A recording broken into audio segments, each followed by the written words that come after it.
Sacramento auto accident attorneys are just down the street from the bar. And always a very good afternoon to you, and welcome to Ballers Baseball on Ballers TV, the second game of a 6-game set between the Coast and the Oakland Ballers. Welcome to Raimondi Park. I'm Tyler Peterson alongside Gareth Kwok. Welcome to our broadcast booth. Gareth, I think maybe a few Long Beach fans woke up this morning and had no idea that their team did not win last night. They were up 10-3 in the 5th inning. The Ballers slowly came back throughout the ball game, and even the Coast took an extra run for insurance in the 9th, but 3 runs in the bottom of the 9th. They stuck with it and they won. Just a team effort in the face of adversity. Going down 7 early, the bullpen stepped up. There were hitters in the lineup that stepped up, just kept the line moving against a Long Beach team, like you said, that felt like they had this in their pocket through the first couple of innings. But I think it just goes to show the resilience of this team and how they needed to dig deep in the face of a tough couple of games where the pitching just hasn't been there. But today you get C.J. Blowers, someone that pitched well in the Frontier League last year, and he'll try and steady the rotation a bit today against this Long Beach offense. We were saying yesterday that Charlie Hurley had to go 5 innings. He had to go 5 innings. He only went 3 1/3. So it's Blowers who, I will say it again, has to go 5 innings today. There is a new arm in the bullpen. That's Derek Murphy out of Cal State East Bay. And we got to see him in spring training. He's a tall dude. He had a pretty good slider as well. He did. And, you know, those tall guys, I mean, he's 6'9" out there on the mound. So he's just going to provide a different look. And right now, arms are needed for this strained bullpen. And so if Flowers can go deep, if Murphy can provide some innings as well, that would provide a huge relief for this staff today. Well, we're going to take a break and come back. When we come back, Gareth Kwok will sit down with one of the heroes from last night, Jeter Ibara. This is the Ballers pregame show on Ballers TV.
Remember that the parking lot closes 30 minutes after the game, so if you're thinking of heading on this Saturday afternoon, Gareth Kwok alongside the first baseman Jeter Ibara, who hit not 1 but 2 home runs in the come-from-behind win for the Ballers.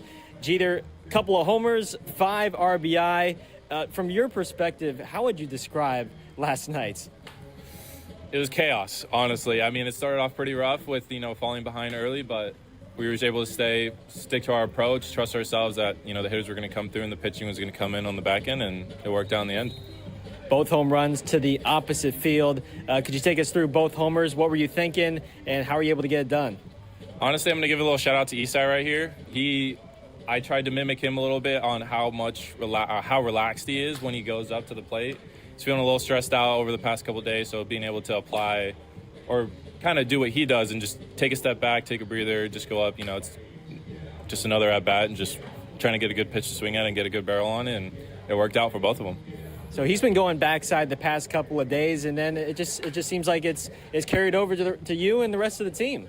Oh, yeah. No, you got to take advantage of what you can get here at this field. So, how did the offense turn things around? It's, of course, been a struggle a little bit for the pitching, but just to come from behind from down 7 and walk it off in the 9th, how did you guys get it done? Yeah, honestly, it got to a point where we all kind of met up for a little bit, at least the infielders, and we just talked about not even paying attention to the scoreboard and just kind of, taking one at-bat at a time, one pitch at a time, and just, trusting ourselves that we're going to be able to produce and not even worry about winning, but just trying to do the best we can. Jeter Ibara, our guest here on Ballers Pregame.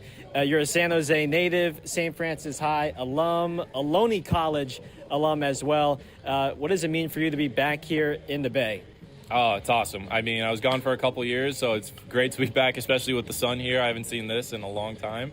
So being able to come back and be here with these fans and have my family come out to all the games is truly a blessing.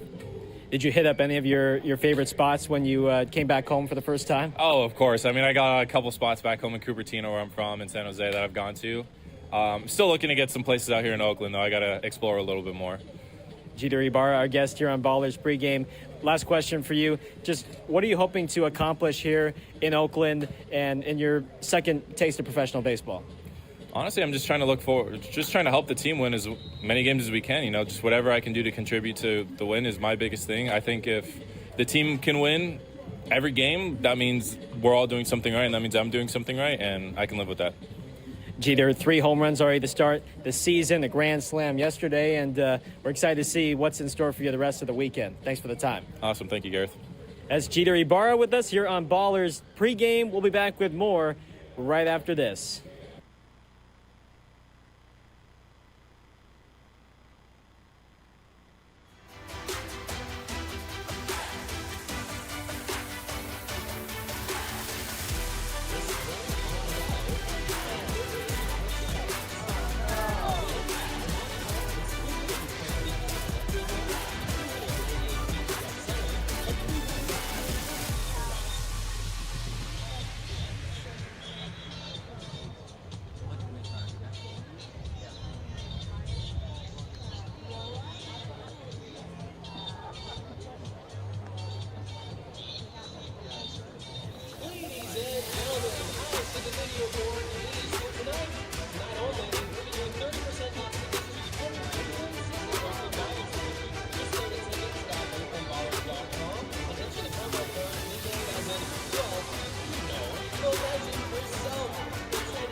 Batting first, the left fielder, number 7, Eddie Kelly.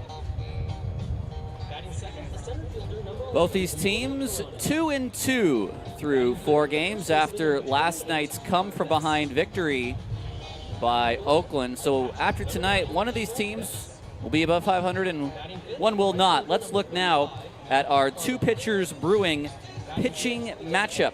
And Gareth Kwok, two guys who are going to make their first starts of the season. That's right. For Oakland, C.J. Blowers makes his debut, the southpaw who was previously in Joliet and Ottawa in the Frontier League last year. Eats up a lot of innings. You see it there. 93 innings, just a 2.71 ERA. Pitches to contact.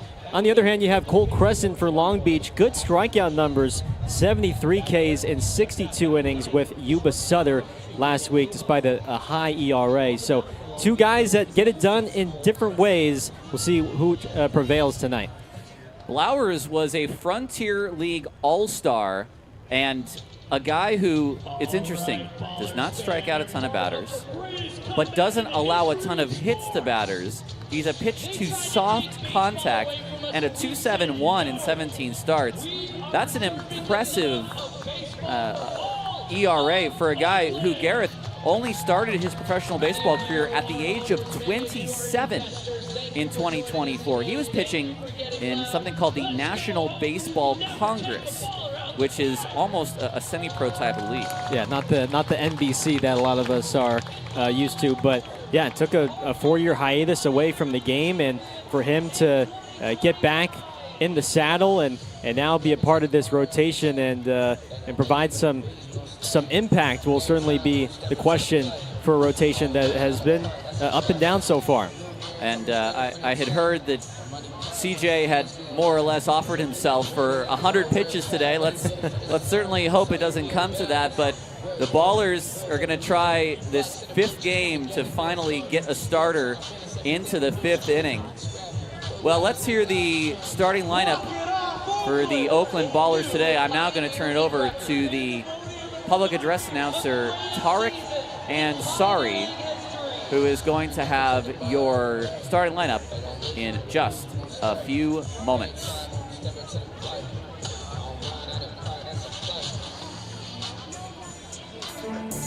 And now it's time to announce the starting lineup for your Oakland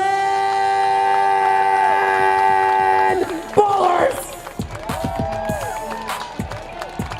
Taking the field with the Oakland Ballers will be the Barons from the Albany Little League. Leading off, the shortstop, number 3, Tremaine Cobb. Batting second, the right fielder, number 9, Isai Santos.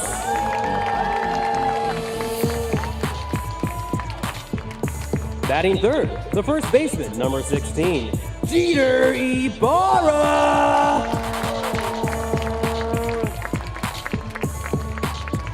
Batting fourth, the catcher, number 18, Jaden Calora.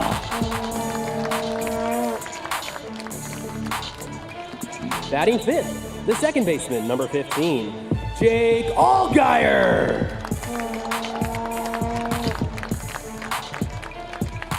Batting sixth, the left fielder, number 8, Damian Stone. Batting seventh, the designated hitter, number 23, Nick Leahy.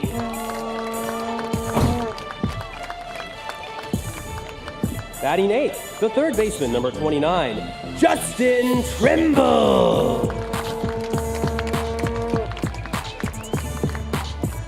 Batting ninth, the center fielder, number 19, T.J. McKenzie. And on the mound tonight for your Oakland Ballers is number 38, C.J. Blowers. The Ballers are announced by manager Aaron Miles. Before we start today's game, we acknowledge that the land where the Oakland Ballers work, train, and play sits on the unceded ancestral homeland of the Ohlone in the territory of Huichin, encompassing regions throughout the greater East Bay area. We recognize that we benefit from living and working on their traditional homeland, and we affirm their sovereign rights as First Peoples. Ladies and gentlemen, please rise if able and remove your caps.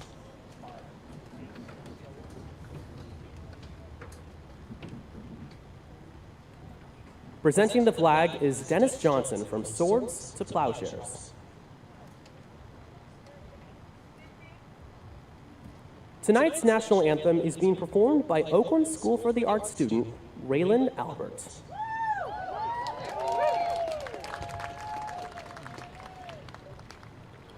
Oh, say, can you see by the dawn's early light what so proudly we held at the twilight's last gleaming, whose broad stripes and bright stars through the perilous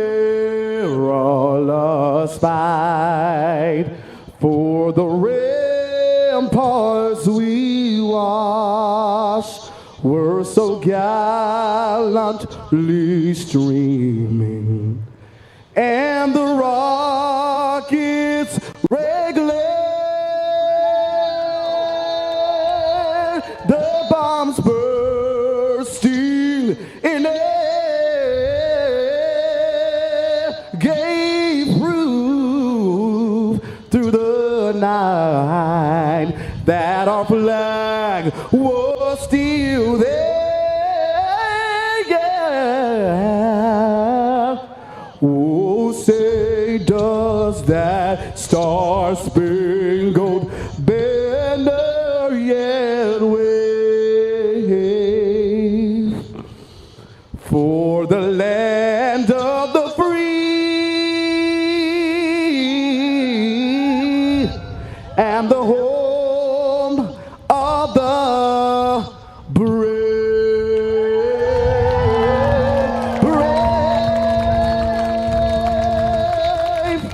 Thank you so much.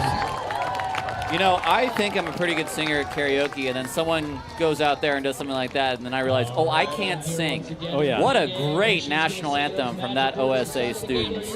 And that gets things started on a beautiful Saturday afternoon. The lineup for Troy Percival's Long Beach Coast is as follows.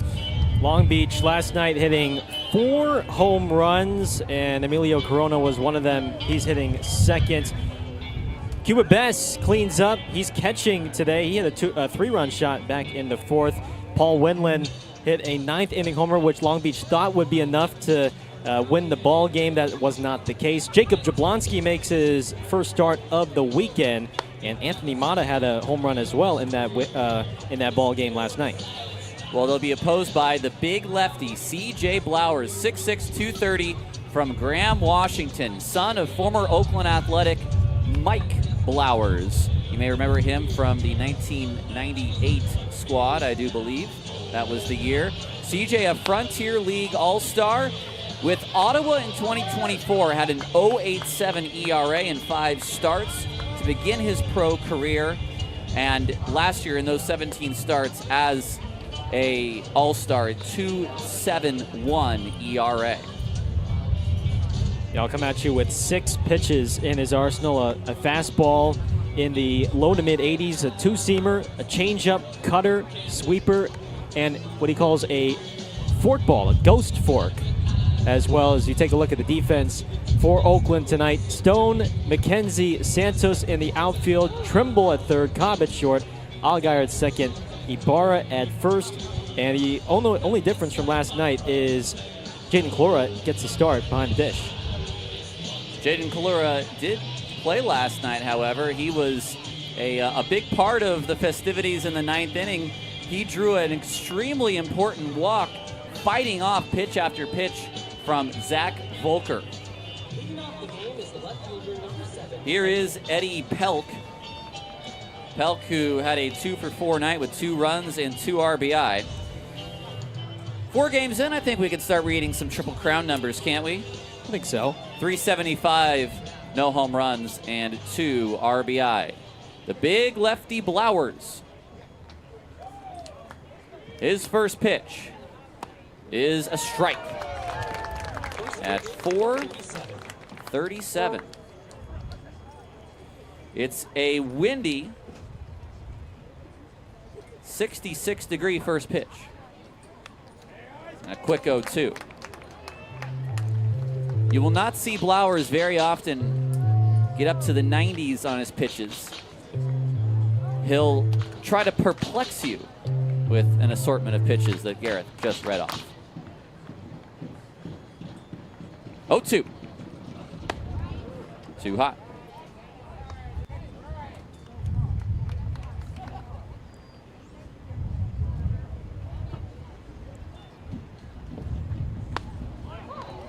Strike 3 called by our home plate umpire, Kate Hart.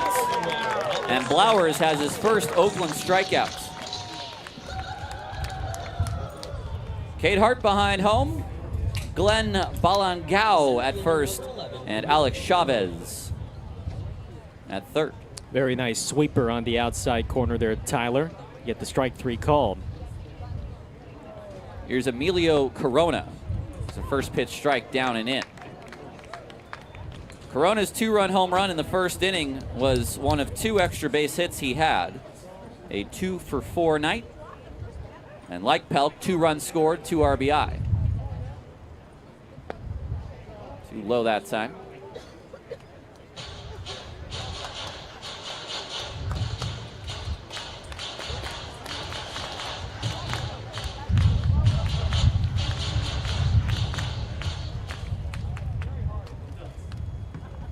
Here's a 1-1. Too hot.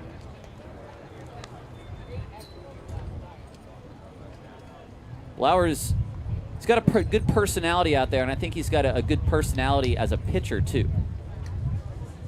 His personality while on the mound, that is. 3-1.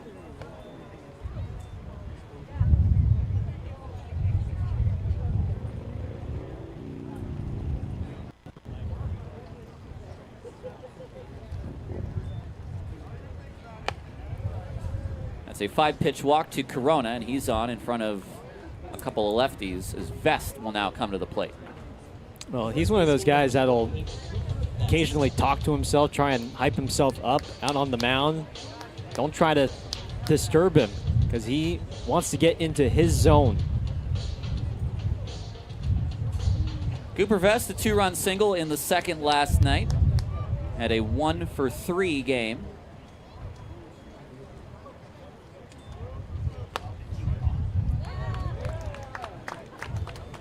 On the year, 286, 2 home runs, and 7 RBI. Long Beach has hit 11 home runs, so has Oakland. Off the fists and into right field for a base hit. This is going to get Corona to third. So the soft contact that time, and Vest was able to fight it off into right field. See, a new look for Long Beach today. They were in their black jerseys last night. These are the gray pinstripe vests with teal arms, sort of an ultimate team jersey. And that will be the show. Looks clean. I'm a personal fan of vest jerseys. Bess in the air, shallow, very shallow. McKenzie still coming in. McKenzie makes the catch. Corona is going to go halfway. 2 away. Well, there's some wind here in the twilight hours as we usually see our BP time about this time at 4:40. So these guys are going to have to fight a little bit of the wind and the sun on balls in the air. Here's Matthew Bardowell, the right fielder. I beg your pardon.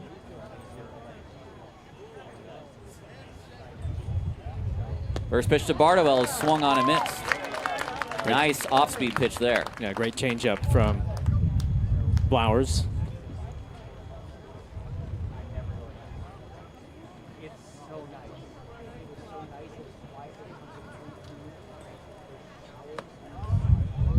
A touch inside. 1-1.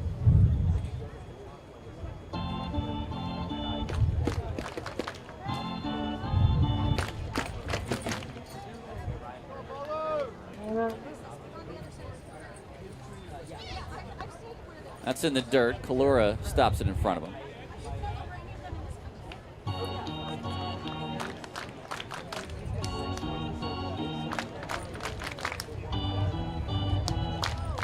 Our first block party Saturday of the year today.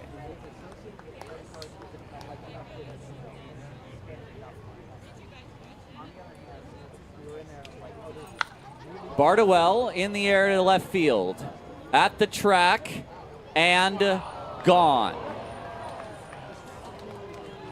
Bardowell hits one to left center field. It's a 3-run home run, and Long Beach lead 3-0.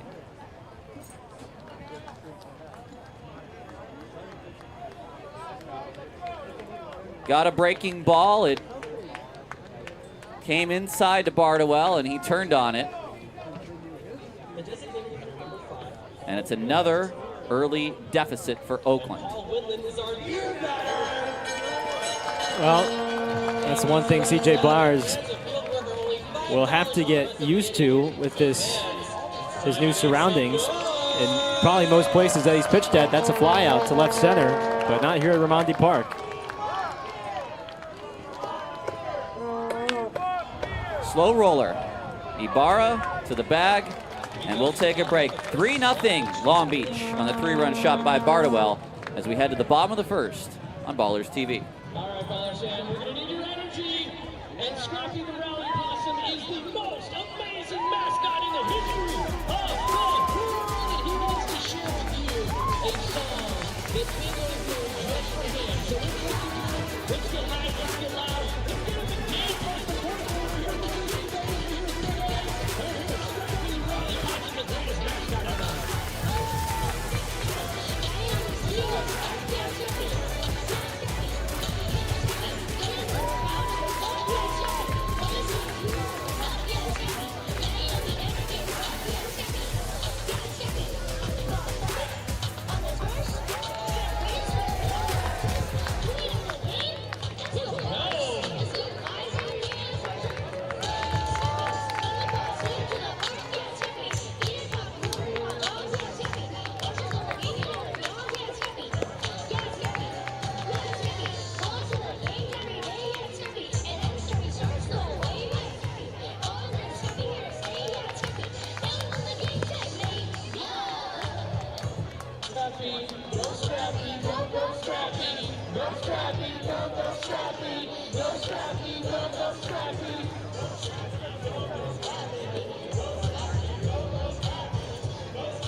Three 3-0 Long Beach. Let's take a look at the Rubenstein lineup for the Ballers. For Oakland, same starting 3, Jeter Ibara, who had 5 RBI yesterday, including his 6th inning grand slam. Kalura slides up to the 4th spot and catches for Oakland today. Leahy gets the start, DHing.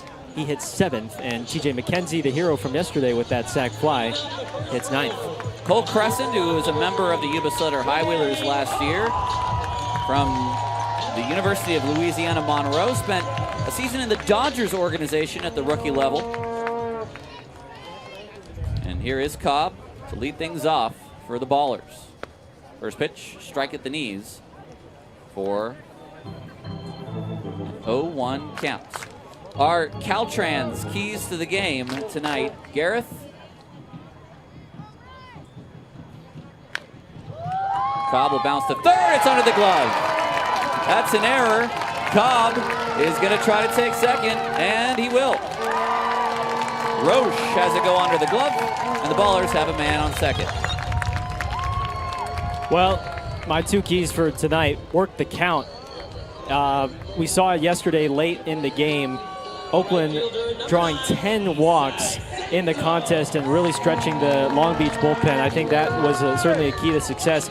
And then the other key, Tyler, clean and crisp.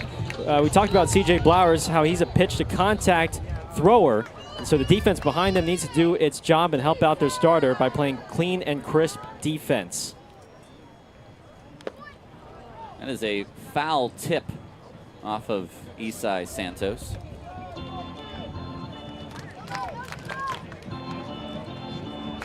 Santos on the season thus far already has 2 home runs. He's hitting .364, and he's driven in 5.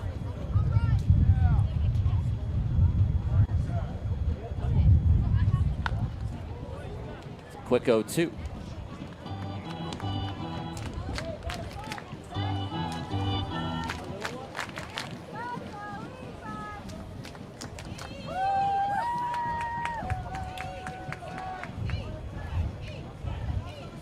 Get him over or get him in? A job for Santos with no outs. And it's a get him over. Jablonski will throw him out. And now it's Ibara's turn to try to get him in. Here's the defense for the Long Beach Coast. Pelk, Corona, and Bardwell, same outfield as last night. Roche slides to third. Mata at short. Jablonski getting his first start of the weekend with Vest, and then Best doing the catching tonight. The first pitch to Ibara is up the middle. This will get the run home on the RBI groundout. It's 3-1.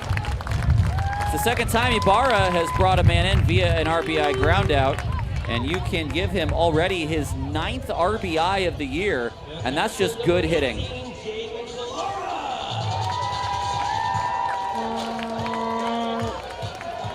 Here's Jaden Kalura. Kalura gets his 3rd start of the year. 4 hits and 8 at-bats. No home runs, no RBI. That's toward the gap. This could be extra bases, and it's going to 2-hop the wall. Kalura will stride into second. A first pitch double, a fastball right over the middle of the plate. And the Ballers with a second man in scoring position in this inning. Well, Crescent tried to just give him a first pitch fastball, and he just left it right down the middle. And Kalura finds the alley in right center field. Mentioned it yesterday how well his bat to ball skills are, and we saw it right there. Here's Allgaier playing second again. 308, a home run and 2 RBI. He's also doubled twice. Breaking ball for strike 1. He's only thrown 8 pitches, Crescent, but this is the 5th batter of the inning.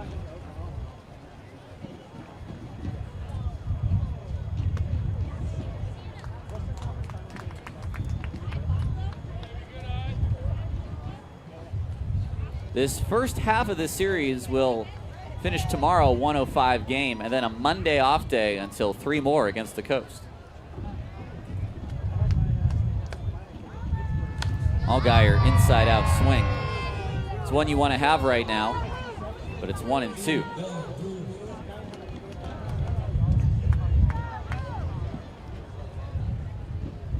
Three-run shot in the first for Bardwell, the right fielder. And then the RBI ground out for Ibarra.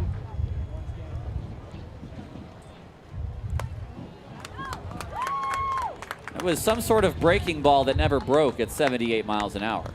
And Troy Percival is hoping for the same thing as Aaron Miles, a deep start from his starter after Long Beach used 6 relievers yesterday.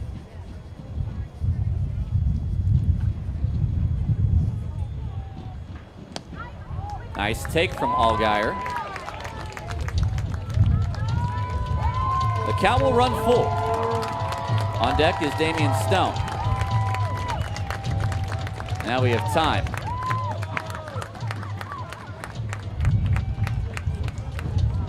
New baseball is needed. And I don't think Crescent wiped off, which was what Alex Chavez had pointed out.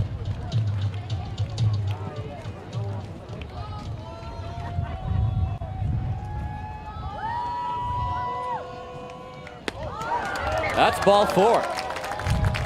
Allgaier draws the walk, and this 2-out rally will continue. Here's Damian Stone. He got a big home run last night, his first hit as a baller, one for his first 13. And a shot now to try to bring in another run in the first. They've got a shift on him.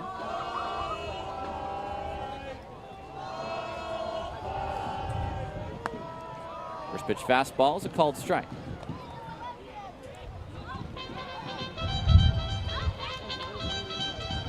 Kalura at second with the double. Allgaier at first on the walk.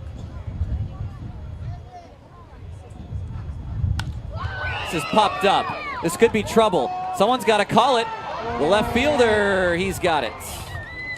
That's Pelt making the catch, and the inning is over. 3-1. Long Beach after 1 on Ballers TV.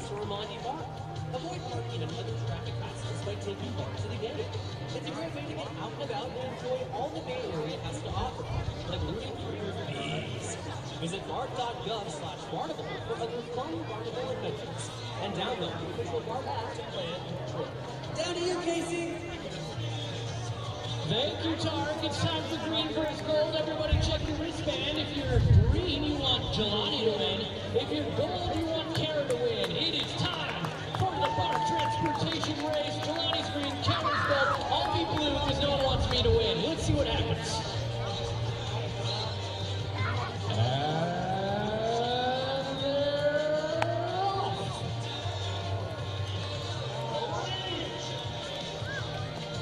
Green with a quick lead. Green's got the head start here. Blue's in the middle. Blue's charging though. Let's see what happens. Oh, there goes the gold team. There goes the gold team. Oh, Jelani, you're charging here. Jelani's charging here. Green's back in front. Here comes blue. Here comes gold. And the winner is gold!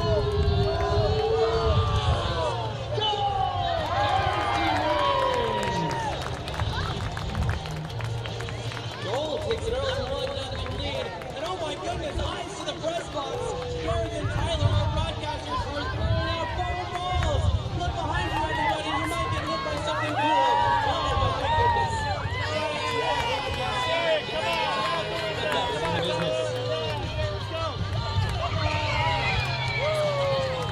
Welcome back to Ballers Baseball. Here in the second, our Bart car toss. With me and Garrett threw a couple of baseballs in the stands, and hopefully they found some good homes. Wind not doing any help for us with how much that curved. No. I aimed for my target and then it just veered off. Totally.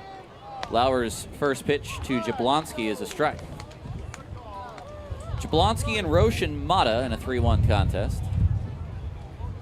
You might be able to hear the effect the wind is having on our microphones. Quick 0-2 to Jablonski. Blowers is working with a pretty good pace right now, and I certainly like that. Up the middle, off Blowers. Cobb will complete the play.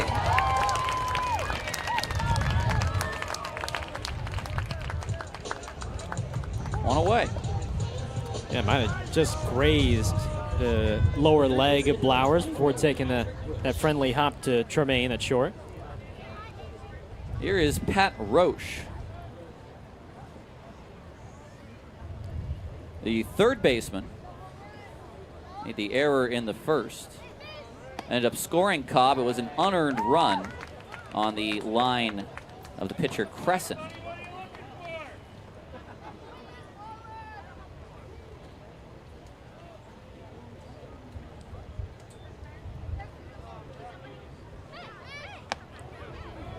Quick 0-2.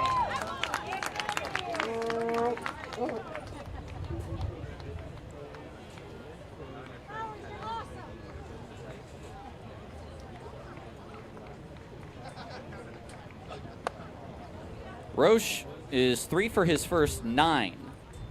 Still looking for his first home run. Is still looking for his first RBI.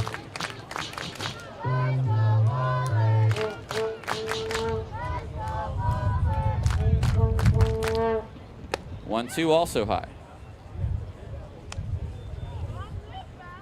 CJ will kind of dangle that front leg or let it hang occasionally. And then the pitch before, it was almost like a quick pitch. So he'll try to play that deceptive game with these hitters throughout the day. That's fouled out of play. Foul ball.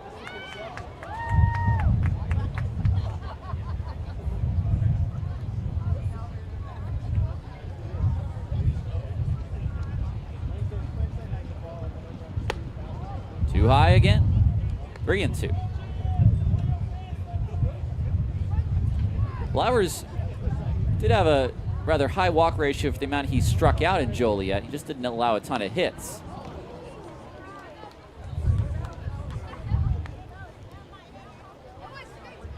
We know that a ball in the air is affected by the wind. I really don't think a ball being thrown to the plate is affected at all, but with wind today, it's about as windy as we've seen this park in a while.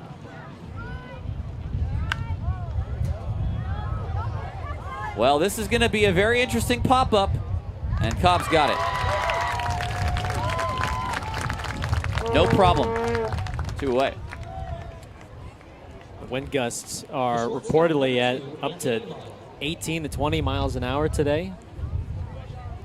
That's a pretty good speed. Yeah. It's about as fast as a human can run. If you're Usain Bolt or Yeah. yeah. I mean, as good as our species has got. Okay, yes. Yeah. Yeah. First pitch strike to Mata. There have been 2 1-2-3 innings the entire season for Oakland. Make that 3. We head to the bottom of the second, 3-1, Coast.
Heffernan Insurance Brokers has been helping people make smart decisions since day one, offering business insurance, personal home and auto, employee benefits, and retirement and wealth management. Make a smart decision for your business or family today. Visit Heffernan Insurance Brokers online at hefins.com. Nick Leahy, today's DH, had just a cameo yesterday in a pinch hit role.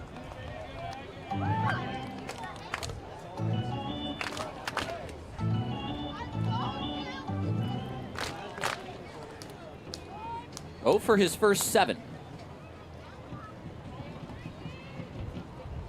Quick adjustment of the batting gloves.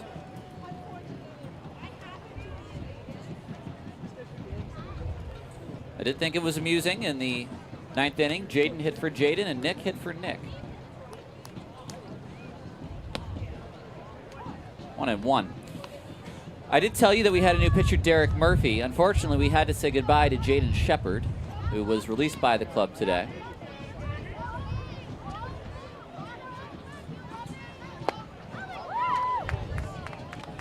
2-1. The Ballers also made what I have to say is a monstrous move, which is the reacquisition of last year's top hitter, Cam Buford. Buford is being traded from the Sioux City Explorers to Oakland for a player to be named later. And I think that with Cam's second time in Oakland, you'll see him work a lot as an outfielder. Leahy strikes out. So instrumental in that postseason run, and of course in winning the title. But that's a big bat. He's a guy who can bring a lot of thump for this offense, and to have him early in the season, I think, is certainly going to be helpful. With Cam, the interesting about him, his season is, as you know, batting averages went down from 300 as the season went along. His batting average got better toward the end of the season. It kept going up. So I think the next part of his game now is learning the outfield position.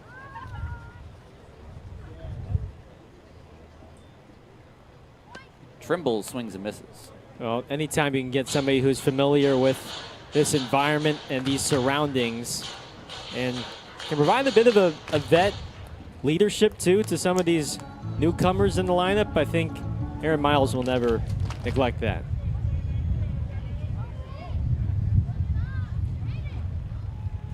Oh, 2 to Trimble.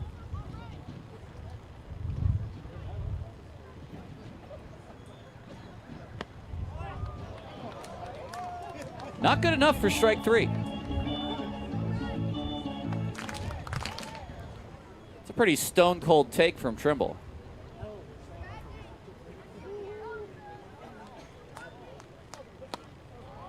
So is that. Yeah, those are two exceptional takes. Two very good two-strike pitches from Crescent. Trimble is 1 for 7. No home runs, no RBI.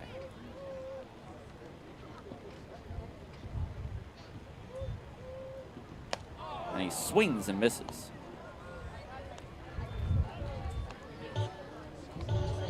Back-to-back strikeouts for Crescent, and then I'll bring up TJ McKenzie. Center fielder number 19, TJ McKenzie.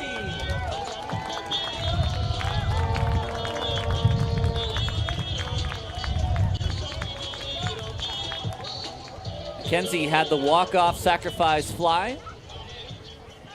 He's had a nice start to the season.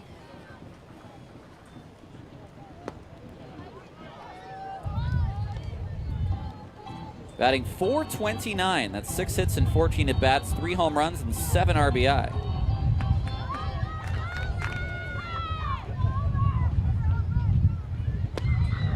Breaks down there at the off-speed pitch. It's a quick 0-2.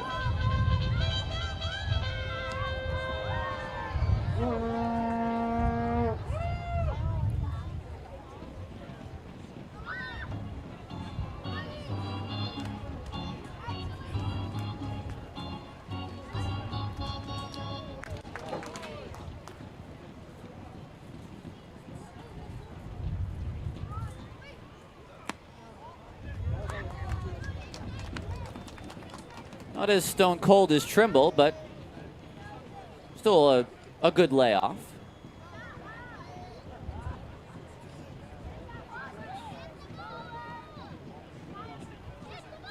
Kenzie out in front. This is back, and this one will go over the net. 360 feet. It's his 4th home run. And his week is not up yet.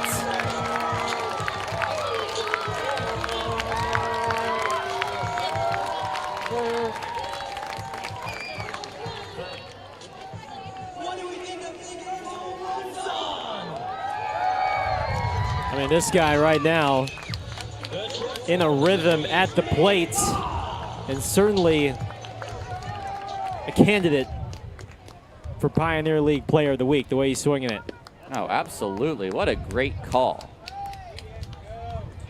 That's number 12 on the Sonic home run tracker. Sonic Internet. Proud sponsors of Oakland Ballers Baseball.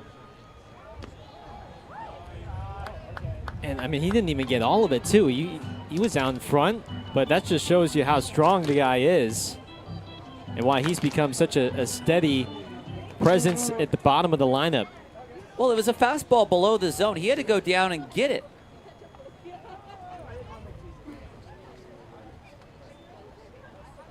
Now, Cobb saw one that started to float toward the top of the zone, but he was late on that breaking ball.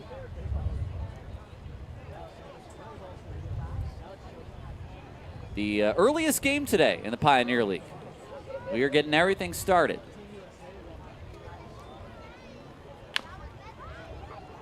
Foul down the third base line.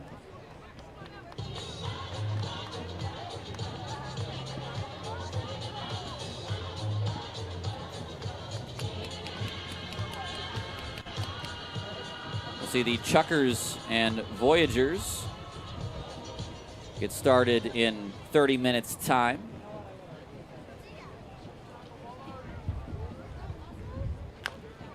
Cobb, again foul.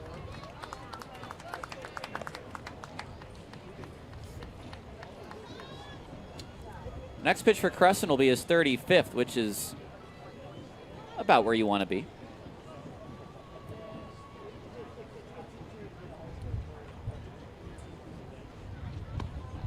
Strike 3 called on Trey Cobb. And the inning is over. McKenzie, his 4th home run of the week. And we take a break. We'll come back for the 3rd inning. 3-2, Long Beach leads. His legacy continues through his wife Lori and daughter Taylor, keeping the great family-friendly action alive for generations to come. Down to you, Casey. Thank you, Tark. It's time for the Ice Cold Challenge.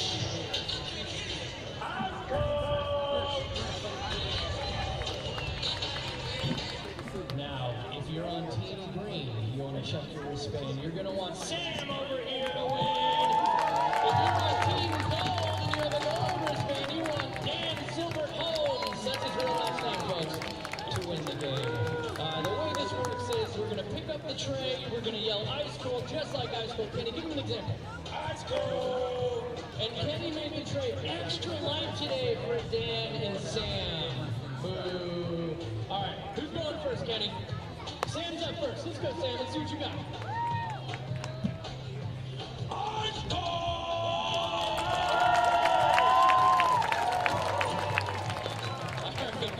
Follow that, Dan.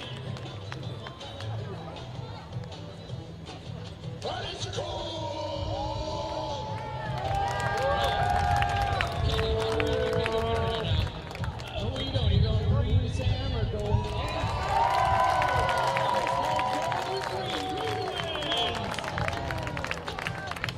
Sam with the vibes. Makes it a 1-1 game. It's now tied. Look at wristbands. Know who to cheer for.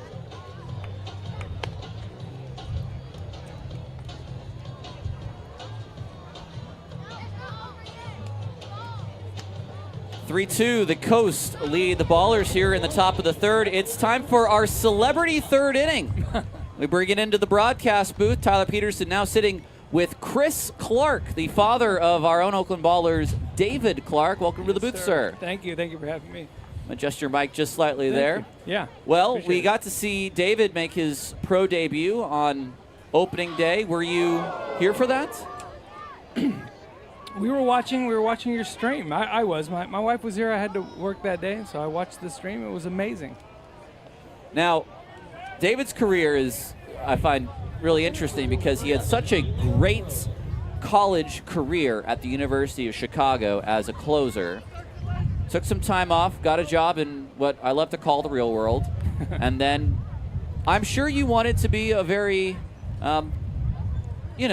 supportive father. But what were you saying when he said, I want to get back into baseball? Well, we were. I was actually surprised right when he came out of his undergraduate degree that he didn't try to play somewhat because he had the truncated COVID experience there. But he left it behind, it seemed forever. And then when he decided to do it, he really flipped the switch about 1.5 years ago. And he had his first goal was, I want to throw this hard. And then I wanted to throw that hard. And then one thing led to another, and it's I want to play in the Winter League, etc. So we were fully supportive. I coached them all throughout, and I thought it was a great idea. Why not? You only live once. You're only young once. Can you explain to me what exactly his job in the real world is? Because No. I heard it's something regarding consultations and AI and something along those lines. Yeah, I'm like you. I have no idea. Perfect. What he's All right. doing. Well, It involves a lot of computer work. up and into Vest, we're speaking with Chris Clark, who's David Clark's father. So it was so nice because they're a disappearing bunch, the 90s babies like myself. I'm a Yes. 95er. And you look at this roster, we have an 04, we have an 05, but we still have a 96, a 99, and a 98. And David is one of those. One of the OGs, I guess, at this level. So let me ask you about his time at the University of Chicago. He played at Gunn High School. I've had a couple friends actually who come from Gunn High School. What was the process like? Because you come from Palo Alto and Gunn, which is, of course, Stanford University and a lot of academic institutions. Gunn's a good prep school. University of Chicago is known for many of its different colleges. The baseball career along with that, how did that process work high school to college? Honestly, Chicago's nickname is the place where fun goes to die. And I think David would tell you that's fairly accurate, with the exception of if you're on the baseball team. You have a community, you have a lot of friends there, you have a social life as well. And so the trend, that's the thing that really helped him actually thrive at Chicago, was having the baseball team. And did you play yourself at all? I played through high school, and then I played a little men's league for quite a while. I just learned I hit against one of your players' dads in men's league. Was that so? Who was it? Jaime Ibarra, Jeter's dad. Oh, no way. A few games, yeah. And have you always been a baseball fan? Oh, yeah, 100% for sure. My very first game is the 70s A's. And I is grew up that in where Antioch. you grew up in Antioch, so your loyalties lie in the East Bay? Absolutely. Grounded foul. Well, my dad is a child of the late 60s, so he grew up with all of those great 70s A's teams. And then Henderson and Henderson and through the 80s and Steinbach in the 90s. And there were a lot of good teams coming up. So you were at the Coliseum quite a bit, I'd imagine. Yeah, I go back to when they used to give away bats. Let's hope this stays in the park. It will. McKenzie makes the catch in left center, and a nice throw to the cutoff man in Cobb for out number 2. It's a 3-2 game in the top of the third, 2 outs now. Tyler Peterson speaking with Chris Clark, the father of David Clark. And we saw David at the team's open tryout. And I have to ask, is that slider that he has, was that always his number 1 pitch in college? No, that's something he developed in the last year and a half. He worked at KPI in one of those performance lab kind of situations, and he developed that sweeper and found out, he could really make it move, however far it moves. Quite a bit, I guess. That's something that's pretty astounding then to just sort of realize you can do. It's probably the breaking ball with the most RPMs on the team. I mean, that thing really spins. No, it absolutely does, and he's definitely had a lot of support. He's worked with a lot of different pitching coaches, and like I said, he was at that lab, and so he gets all the biometric feedback. But yeah, that is a plus pitch. Here's the 1-1. Bardowell to second. Allgaier is going to complete the play, and the inning is over. Chris, one last question for you. Is this your first Ballers game? Yes, it is. We'll be back for more. Well, I'll say this. Enjoy the rest of the game, sir. Thank you so much for coming on. Thank you. We'll take a break and come back for the bottom of the third, 3-2 Coast. We know your original home was the Oakland Coliseum, and now you're here at Monty Park. How have you been liking it?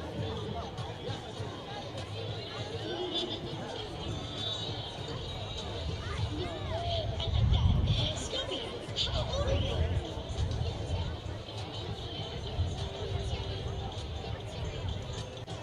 We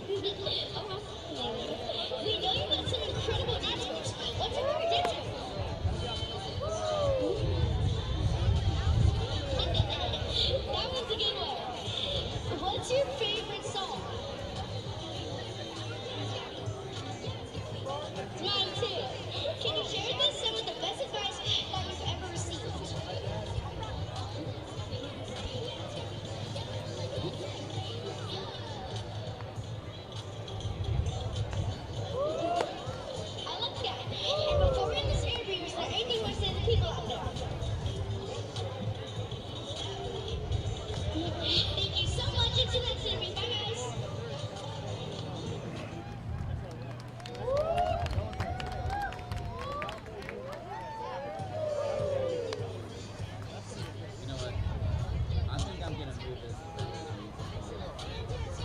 want to give out a few shout-outs on this Saturday afternoon.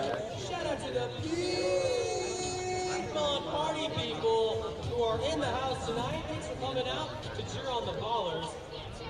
Thank you so much. Also, we want to wish a happy birthday. Shout out to Marisol Voices, who is here tonight with her large party.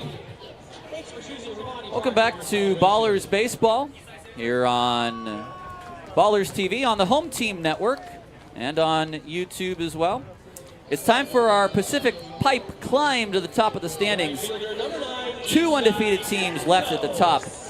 It's the Range Riders and the Roadsters, who both won their respective games last night. Santos started off against Crescent. That's a swing and a miss. The Ballers at 2-2 are 2 games back of a playoff spot. We are 4 games into the season.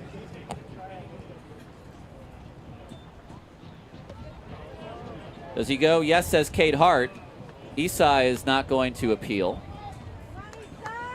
I don't think we've seen one yet this year. Is that true? Or did we see one? We have not seen a batter's challenge yet. I'm guessing that's a pretty rare occurrence. Was that the case last year? Yes. You don't often see base umpires overrule the umpire at the plate.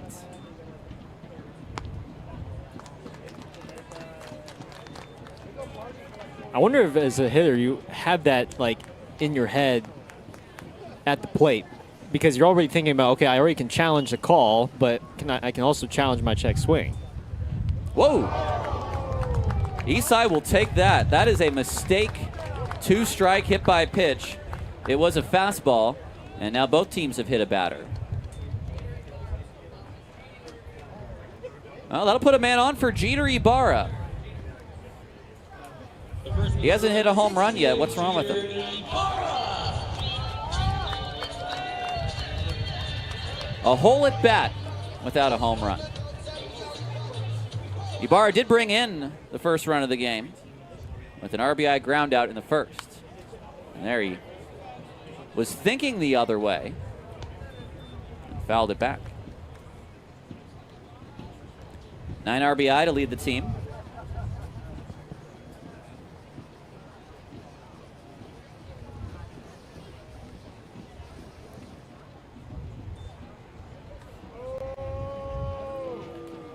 Back to the bag.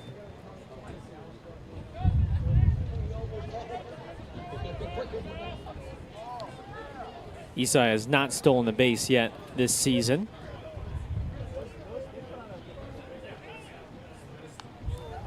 And Ibarra's not going to like that. He's going to get cheated out of a strike. At least he'll feel cheated out of a strike.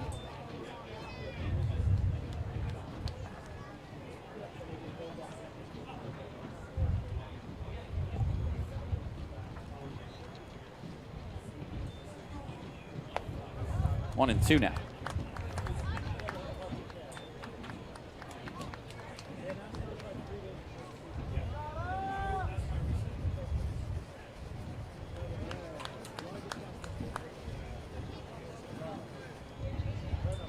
There goes Santos. It's fouled.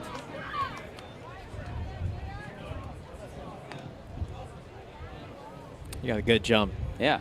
On that pitch. That was a timing jump. That was Crescent not switching up his looks. Crescent's got a decent beard going.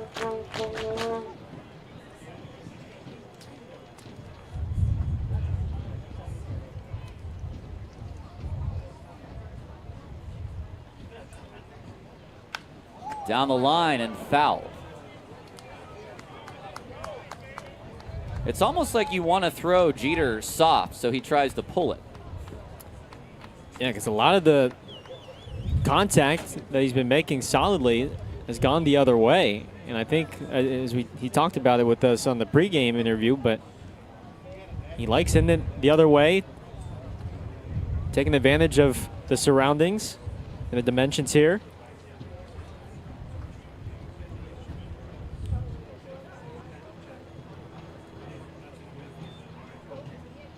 That skips by Bess. Is that a pass ball or a wild pitch? Either way, it's Santos to second. I think we need to take another look at that. Real time, it looked like a pass ball because it looked catchable from Bess and did not hit the dirt.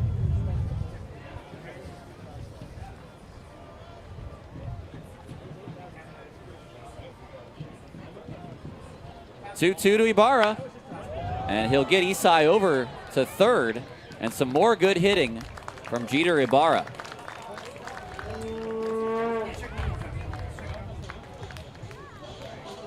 The catcher, number 18, Jeter Ibara. Here's Kalura. Well, now you get a guy 90 feet away, and you have a guy that can put the bat on the ball in Jaden Kalura. Third baseman Roche is going to play in here. Wild pitch is the official ruling on the ball that got Isai to second. 1-0 to Kalura.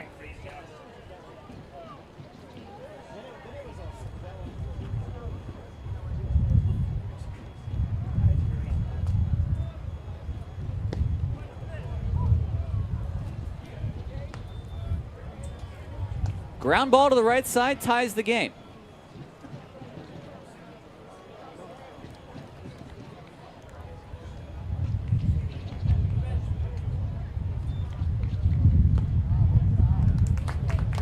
I don't know that I was about to call them the beach because of Long Beach State, but the coast.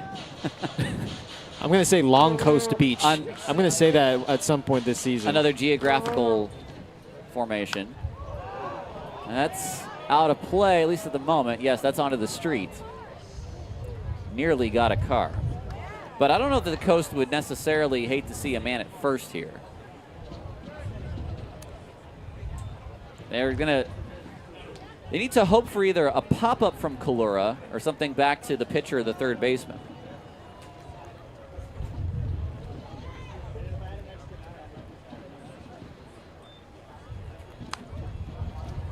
I mean, he's just so good. Yeah. I mean, that is not your typical foul ball. That is, I wouldn't even call it an emergency. That's just being really, really skilled with the bat in that type of situation. 2 strikes.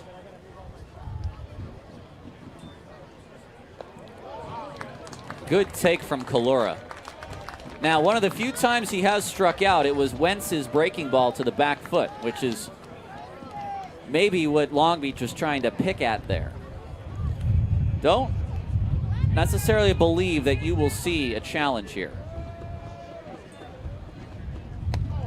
Ball 4. Great at bat. Here's Allgaier. Now, Allgaier walked in his last at bat, but now we're going to see Jerome Williams. A chat with Crescent. Jaden Kalura, the early returns is he's going to make you work. He's going to make you earn the outs, regardless if you strike him out or if you put him out. 7-pitch walk issued by the catcher. This is a full conference call here on the mound.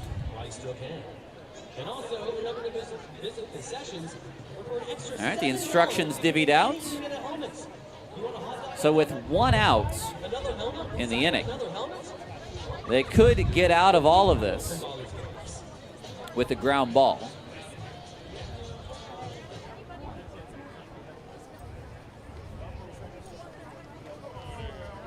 So Allgaier has to get something in the air. And believe me, Aaron Miles will challenge this outfield right now by sending Santos. A decent lead for Kalura at first, though. First pitch, ball.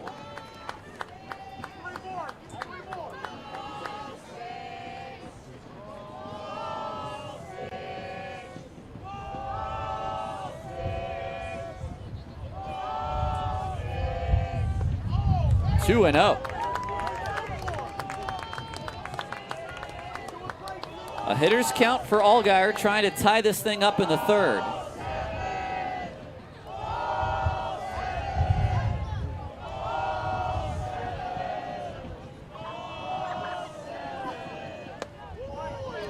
3-0.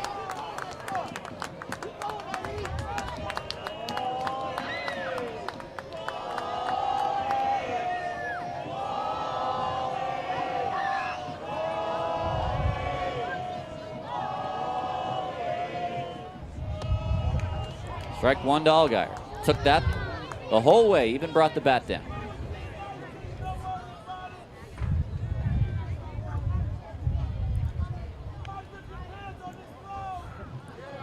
Corners are in.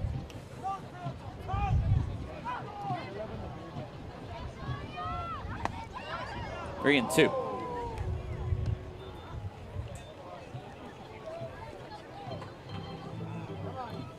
Well, with one out, are you sending Kalura? I think if it was another runner besides Clora, I'm going to send him.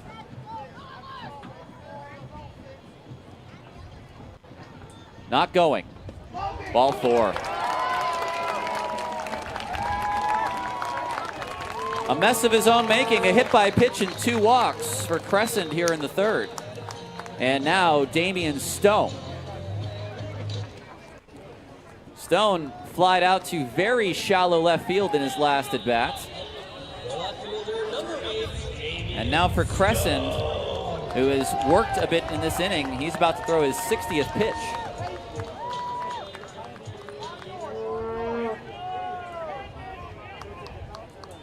A step off.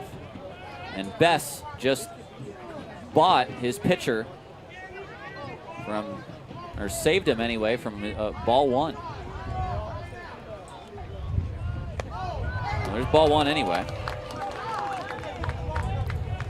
Well, if you're Stone, you're trying to make a big impact. You had the home run yesterday, but after watching the last 2 hitters both take walks and your leadoff man get hit, how patient do you be? 2-0. Well, and these aren't even close. It's one thing if you're missing, but it's competitive. But Crescent just does not have feel right now.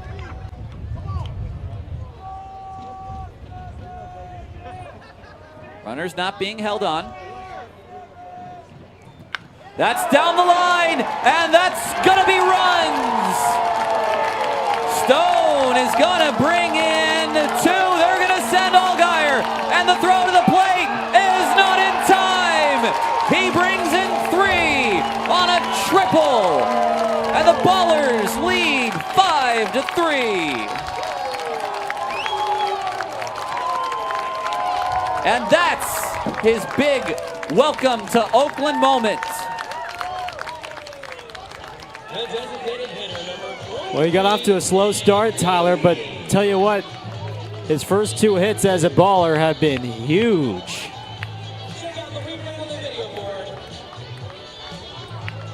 Leahy with Stone, his former teammate at UC Davis, at third. A 3-run triple, the first triple for Oakland this year. Fouled away. The thing I love about that at bat is Stone watched Allgaier's at bat, saw him go from 2-0 to 3-0. He was patient. And who knows if Jake got a strike if he would have swung. But on 2-0, he sat dead red, got a fastball, and hit it down the line. And it had to be there, right? I mean, dead red, it had to be right there for him. It was, and he jumped all over it. Stuck to the approach. Leahy shortens up. This is to left field. Is Stone gonna test Pelk? Here we go. Pelk's throw is gonna be way offline, and Leahy scores Stone. A sac fly for Nick Leahy to open up his RBI counts for 2026. It's a 4-run inning for Oakland. 2 outs for Trimble. How about the situational hitting in this inning, Tyler? Well, that includes Ibara hitting over Santos to third. Exactly. Justin takes ball 1. I mean, all 6 batters who have come up to the plate have come up with quality plate appearances.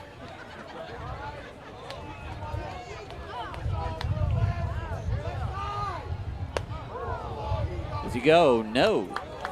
2-0. Crescent not getting any help right now.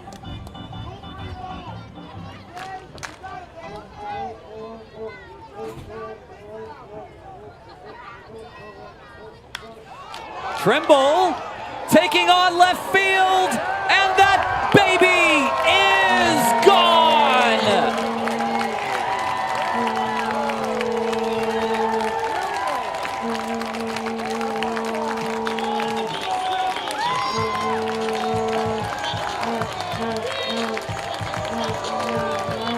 Add another one to the Sonic home run tracker, the 13th of the year for Oakland, and for Trimble, his first.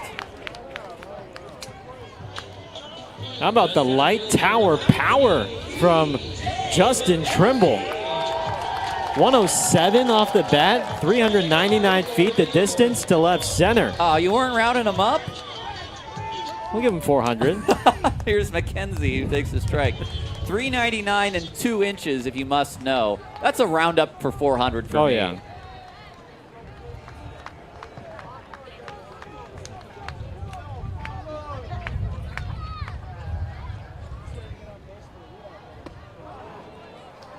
Quick 0-2 to McKenzie.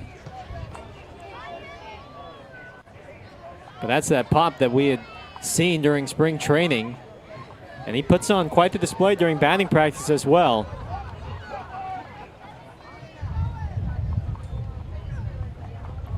And they get McKenzie.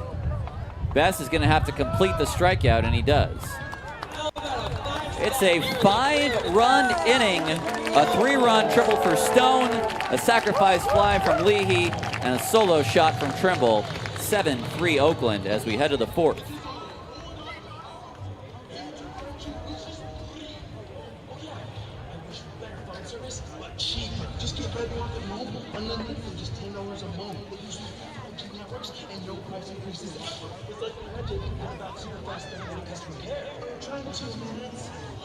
Thanks, Georgie.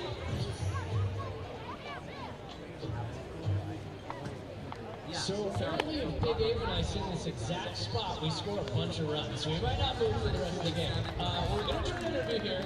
I asked Abe if she wants to interview me or if I should interview her. She chose her interview me.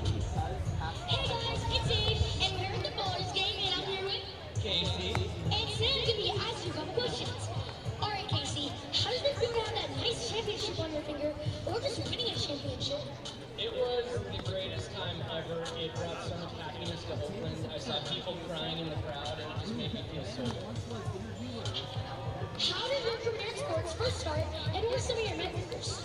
I started as an intern. I worked really hard. My mentor was Larry Beal at ABC7. So shout out Larry Beal from ABC7. What advice can you give to young kids like myself to pursue their dreams? Work hard, be nice, be kind, be good to people, be prepared, and then you make your own credit. And lastly, before we get started, viewers, then anything I want to say to people? I love you, Oakland! Go Boys! Shout out to Emmy Award-winning Casey Pratt.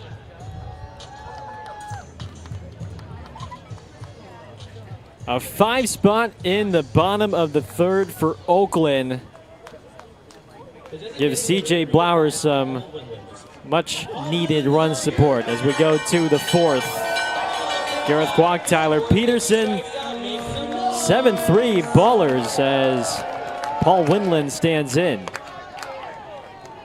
And he takes ball 1.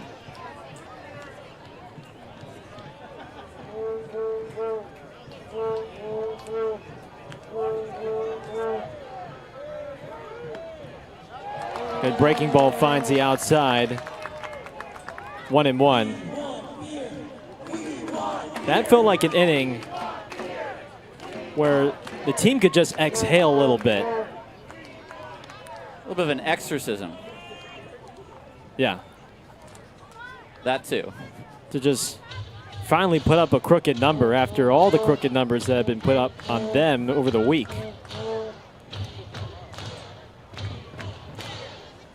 5 runs on just 2 hits.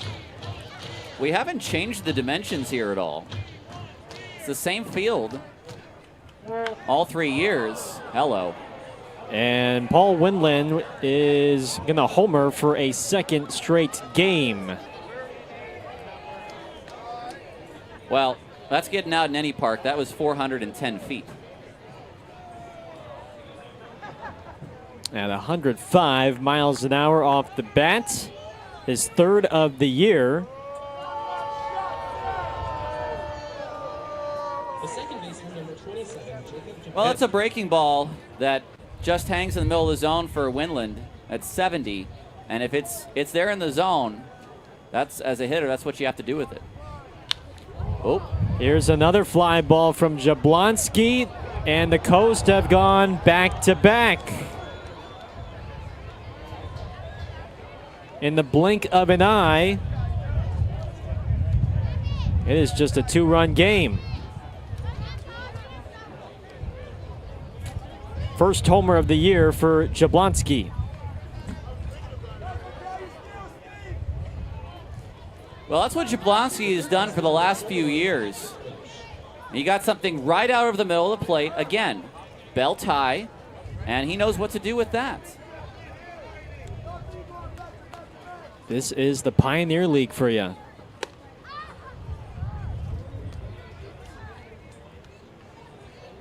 In a matter of seconds, Long Beach flexes the muscle. It's the 3rd home run hit by the Coast today.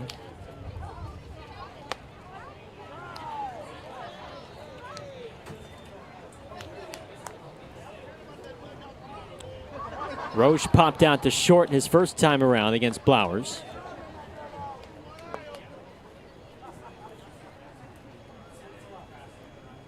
CJ at 50 pitches thus far.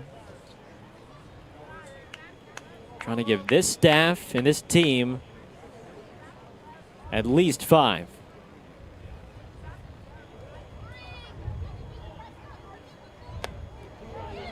Check swing, and he went.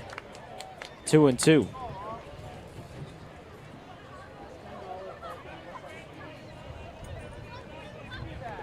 Anthony Mata to follow. This is flared in the right center, and it's a 3rd straight hit to begin the inning for Long Beach.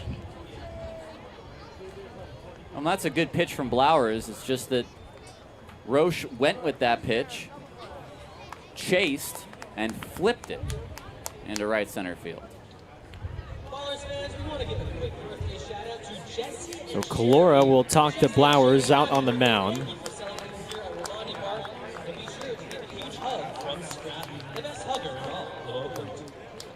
And that is the one thing when you have a guy like Blowers who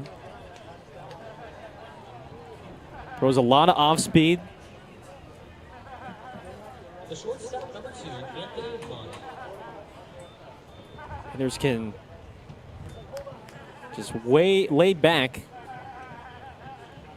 and flick it the other way, as here's Mata.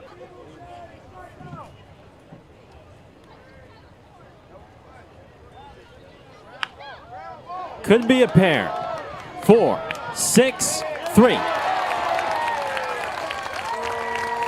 That's where he's going to live. That was a strike. That was a sinker in the zone, and Mata just rolled over on it. That's what he's trying to accomplish. And keeping that ball down right now for Blowers is where he's going to have his most success.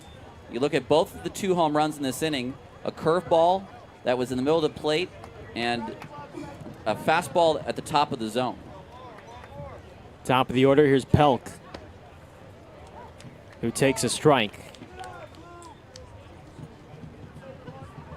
That's what Blowers is more accustomed to doing. Inducing that double play ball. 1-1 on Pelk, who was hit by a pitch in the 3rd. Quick pitch, and Pelk not phased, but McKenzie runs it down. Hitting over. Back-to-back homers for Long Beach. Cuts the lead to 2. 7-5 Oakland on Ballers TV.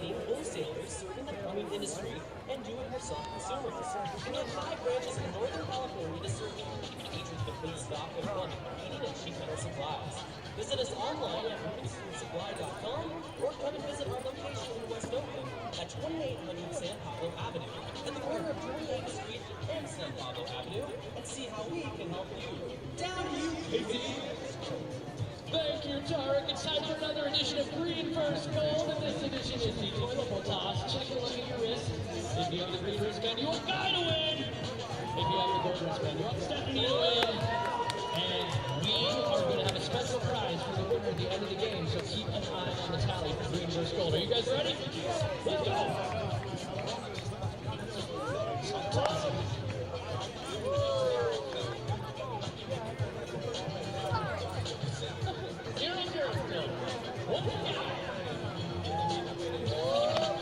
Whoa, 2 for Stephanie. Oh, that didn't go in. 2 for 2. 3 for Stephanie. At the buzzer, and Team Gold is your winner. And now Gold is taking a 2-1 lead. Fans, if you have a gold wristband, make some noise. And if you have a green wristband, make pride. Good job.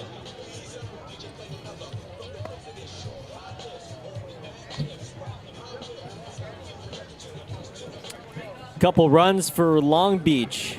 Back-to-back homers has cut the lead for Oakland down to 2. 7-5. And the top of Oakland's lineup is coming up to the plate. Trey Cobb, Isai Santos, and Jeter Ibara against Crescent. Trey reached down in there back in the first and then later scored. 1-0. Time now for our Columbia Bank Take It to the Bank. And Tyler, what do you have on your mind on this Saturday? I have the proper way to wash dishes. Ah. So, the dishwasher is a great machine. I don't know who invented it, but it's fantastic. However, if you're not pre-washing your dishes, you're doing it all wrong. You have got to scrub that stuff off of there. Pasta, the baked on pasta sauce, the grease. If you want to just give a little cursory rinse, that's fine. I take a brush, I take a little bit of soap, I scrub it till I see it's clean, and then I'll let the dishwasher disinfect.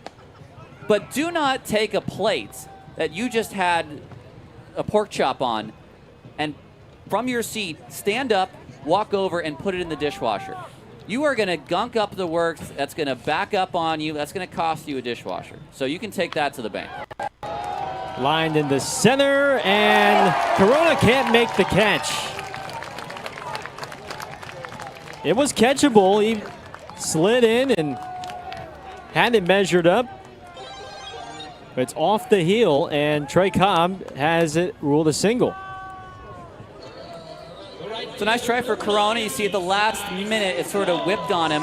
It's almost like the ball last night that he kind of overran on TJ McKenzie's walk-off sac fly. Here's Isai, who takes a ball outside. They want an appeal. Crescent wants his catcher to appeal. Now they appeal, and no swing. Crescent's not getting any help out there. I mean, he's created some of his own mess, but he's not getting any help.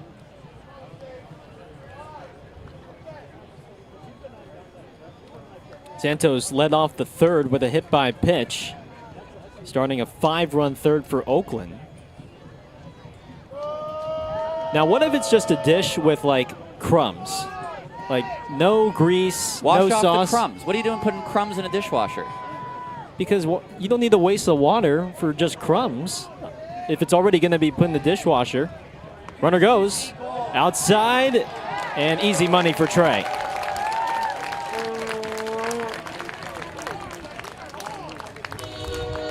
That's his third of the year.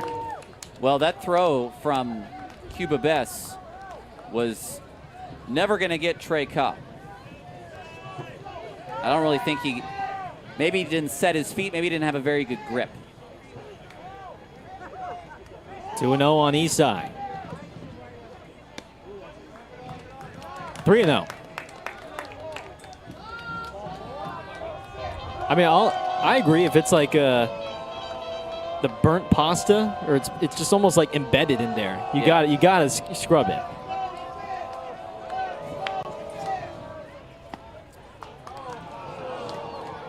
That is a generous call from Kate Hart. Eastside knows he still has 2 more pitches.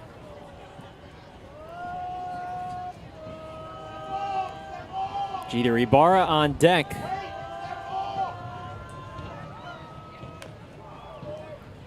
Full count now. Saw a breaking ball he liked, just couldn't time it up right. Long Beach does have a left-hander warming up in right center.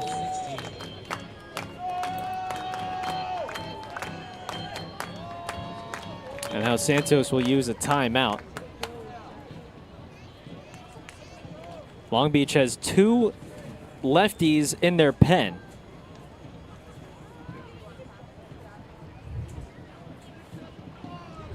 Pitch number 82 for Crescent is grounded to first. Vest stumbles and then feeds it to his pitcher just in time. Cobb to third, 1 away. All right, in the totality of this game, there has not been one batter who has had an unproductive at-bat with less than 2 outs and a runner's on. You had Santos getting Cobb from second to third. You had Ibarra getting him from third to home. There you have Santos getting Cobb from second to third. Excellent situational hitting thus far.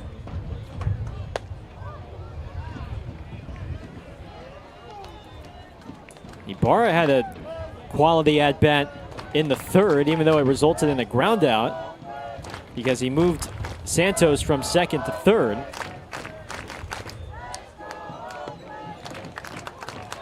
That one looked outside. Ibarra thought so, and he wants a challenge. First challenge of the day for either side. I think Ibarra was just reading Kate Hart there because she hesitated. So he's thinking, well, if she's hesitating, maybe it's a little out. And it was a little out. Third baseman Roche is in. Well, that call now influences the 2-0 pitch. Take a swing, Jeter. Green light. Jaden Calora to follow for Oakland.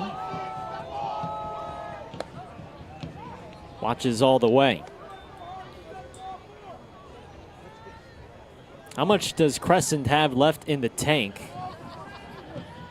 Again, Long Beach used 6 relievers yesterday. Oh, he got him to chase an off speed. Full count. Well, the best pitch he saw was the one he just took one before that.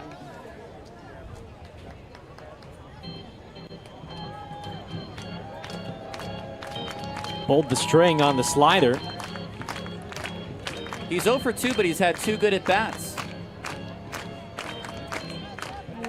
Drove in the first run of the game with a grounder to short that brought home Cobb, and he's got Cobb at third here once again. 3-2. Ball 4.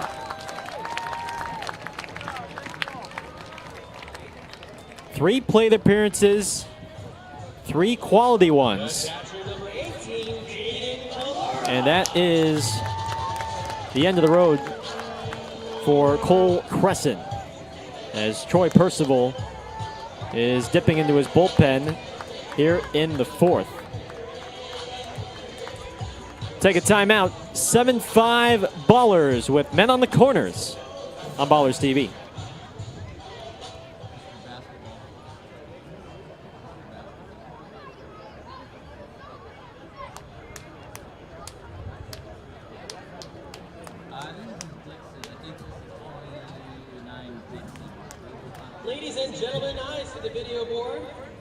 doing 30% off tickets to any regular season Oakland Ballers game using the promo code Pregame. That's right. Use the promo code for 30% off tickets to any regular season Ballers game. That code expires tonight at 11:59.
Men on the corners, 1 out in the 4th.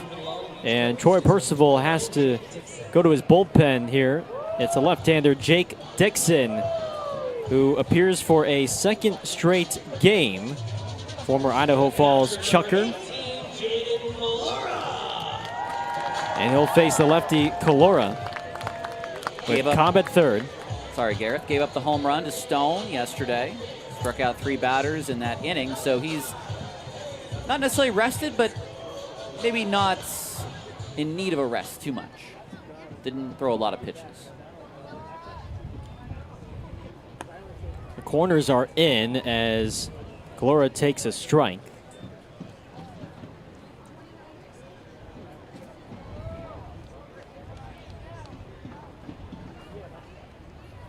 A double back in the 1st, a walk in the 3rd.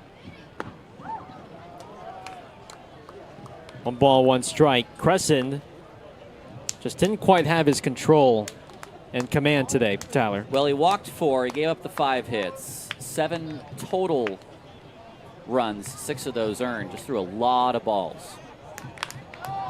Up the middle. There's 1, and that's all they'll get. Cobb scores, and it's 8-5 Ballers. And once again, another productive at-bat. Well, it's a heck of a play from Jablonski. Look how tall that chop is from Calora. And Jablonski stayed with the play and a nice little flip with his body kind of headed towards center field.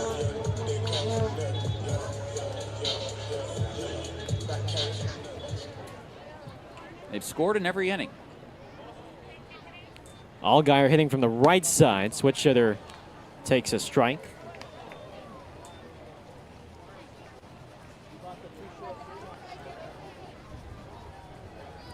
Jake has drawn a pair of walks.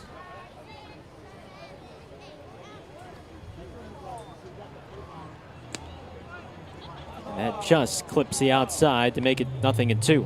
Great thing about Allgaier right in the middle of the order is that either way, he'll have the handedness matchup.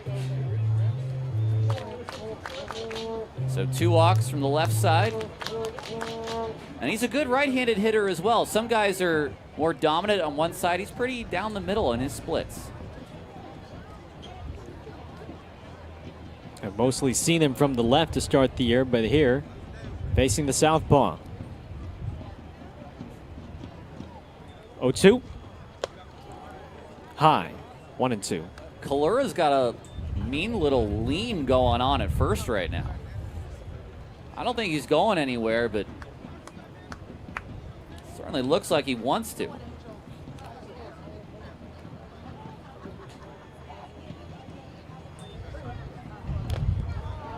That is fouled, as Best couldn't quite squeeze it.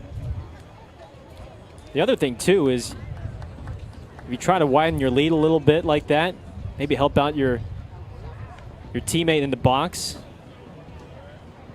Get him a pitch to hit in the zone. 1-2.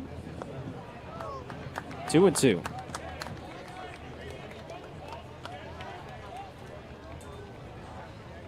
Third baseman Roche is protecting the line. It's a big hole up the middle for Allgaier.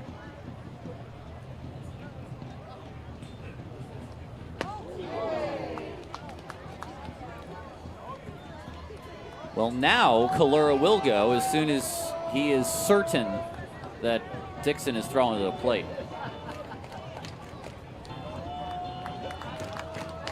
On deck is Stone. 3-2 pitch. And Allgaier stays alive. Another deep count. Pitch number 8 coming up. Well, when you have a guy like Dixon who's already tough on lefties, but is a little herky-jerky with a big slider coming in. I mean, a lot of these pitches to Jake look like they're going to hit him in his shin. So it's not comfortable for him from the right side either. In the right center. Kalura on the move, and Aaron Miles will hold him at third. The 8-pitch battle won by Allgaier. And you bring up a guy in Damian Stone that just homered off of Dixon less than 24 hours ago. Yeah, just barely 12 hours ago, in fact. Or actually, I take it back. That's, you know what? I always just call it ASU. I hear you. I blame my college. I know exactly what you mean. Damian takes a strike. There was something there about it being day. It's not a 1 o'clock start, you know. Well, I guess if we were nocturnal, that'd be the case.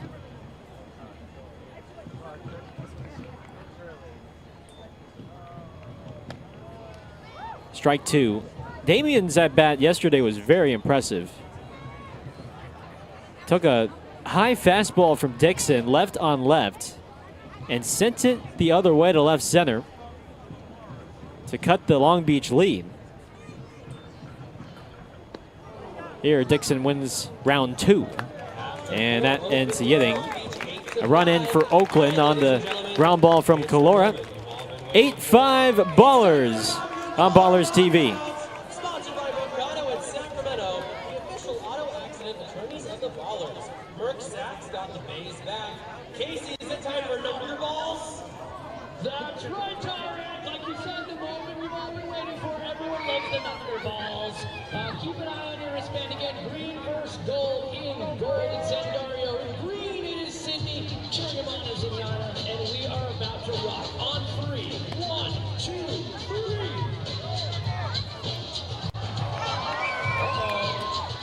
Gold with the first strike there.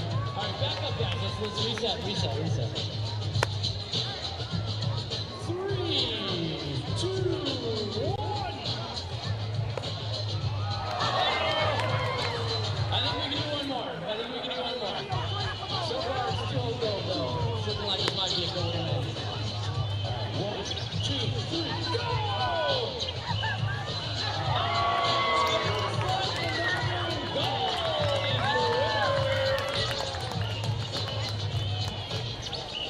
And gold extends their lead to 3-1. All that glitters is gold.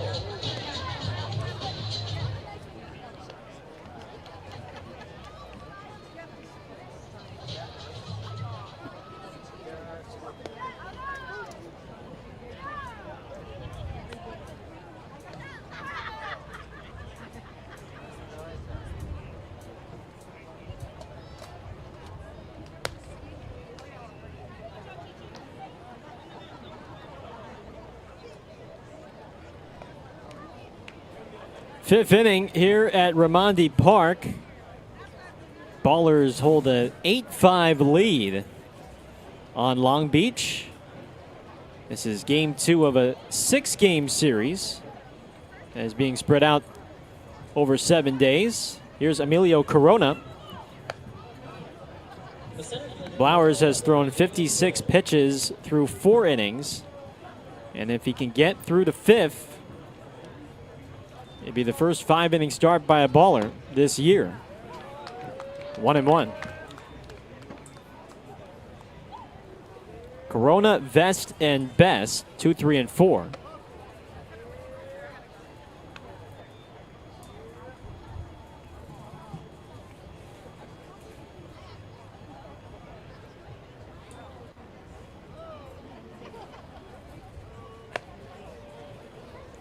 Three and 1.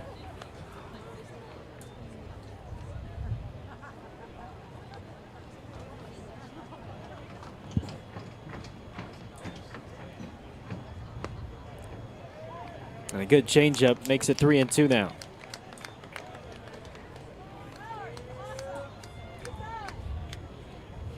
Blowers received a strong recommendation from former baller right-hander and teammate Christian Cosby. And that is foul tip in the Calora's mitt for strike 3. Well, you're telling yourself, stay back, you know, look for the soft stuff, try to blast it out of here. And I think for Corona, it was don't swing. Oh, no, wait, I can't. No. And with the way he throws and with sometimes how deliberate he is with his delivery, he can kind of lull you to sleep out there. Because he's not going to top more than 85, 86, and then he's just kind of playing around with the front leg and doing the quick pitch and just trying to throw you off.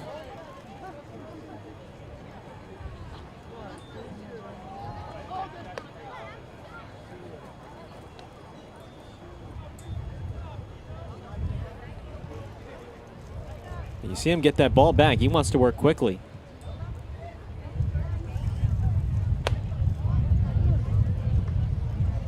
We have a challenge from Calora on the pitch inside.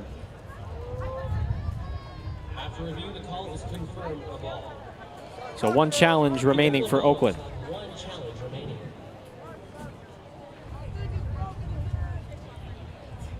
2-1 to 2-1-2 is a big difference. Don't mind that challenge. 3 balls and a strike.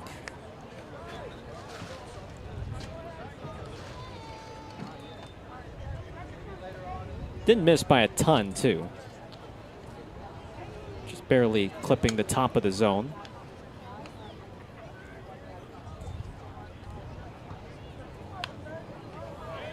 Out of play. Full count on Vest. That one got a lot of plate. So Flowers got to find the glove of Calora here.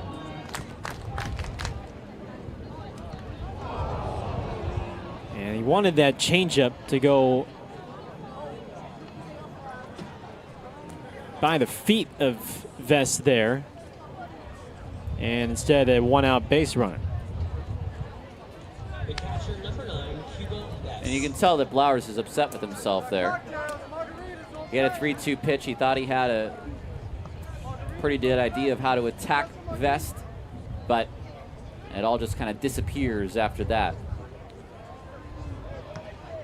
Here's Cuba Bess. Former Red Sox and Rockies farmhand. In his second year in the Pioneer League.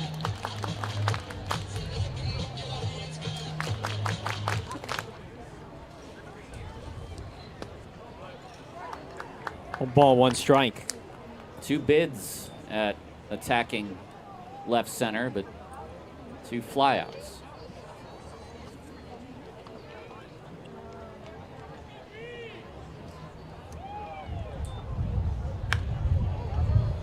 High fly, straightaway center. Ballpark will hold it. McKenzie, out number 2. Make that 3 bids.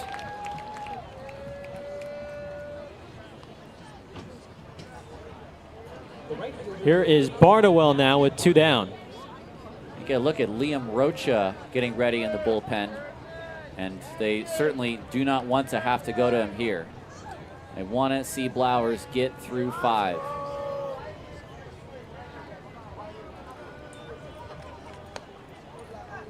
That was pitch number 72.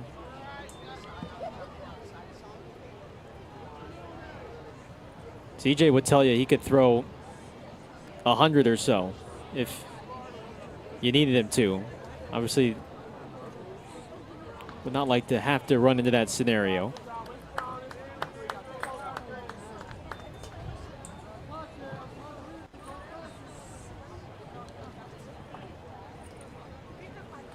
And he's got a rubber arm, the southpaw.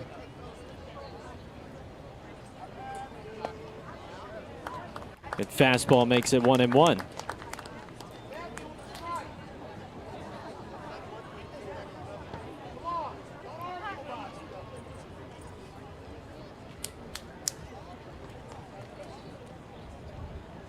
Barnwell homered back in the first. A slide step and a strike. Barnwell has taken the same pitch for a strike on back-to-back pitches, and neither he's liked.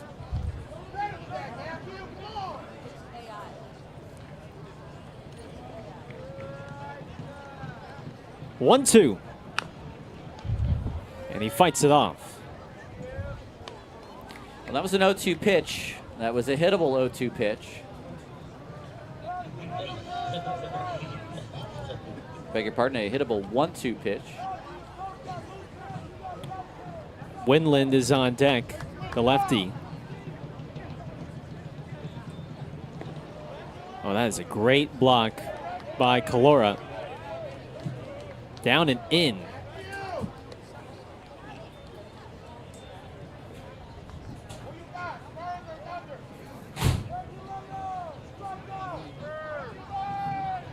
Two balls and two strikes.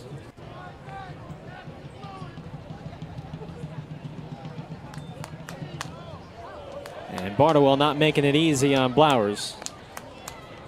Foul ball.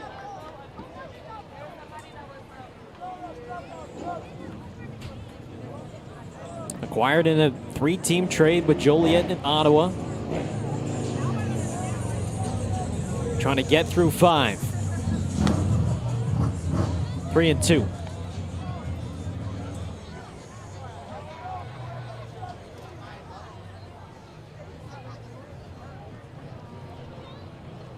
The Frontier League All-Star with pitch number 80 coming up.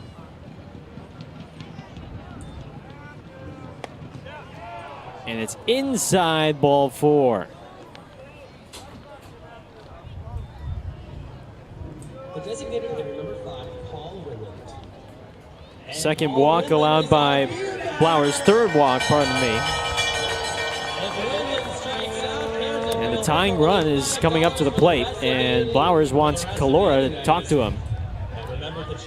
You don't see a ton of pitchers who beckon their catcher out for a conversation.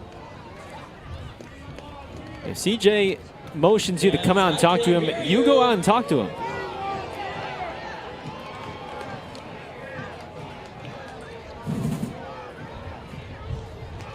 So you got to be careful with Winland because he's already homered in this game. He homered yesterday, and he is a tying run for Long Beach.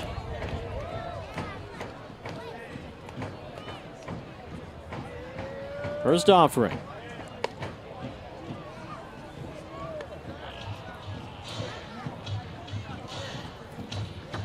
Flowers may not get Jablonski if Jablonski bats in this inning.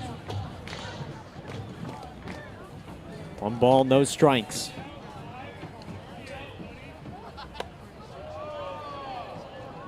Kate Hart says hi. 2-0. Winland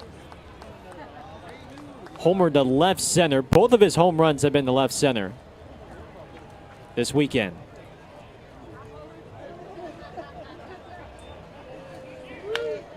Grounded up the middle, a base hit. Vest comes in to score. Barnwell goes from first to third, and Winland makes it an 8-6 ball game.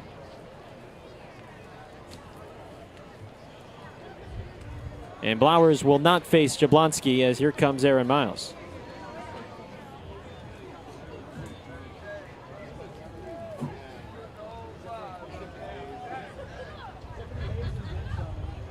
So we'll have to wait for a baller to reach 5. Tying runs on base. Go ahead run at the plate for Long Beach when we come back.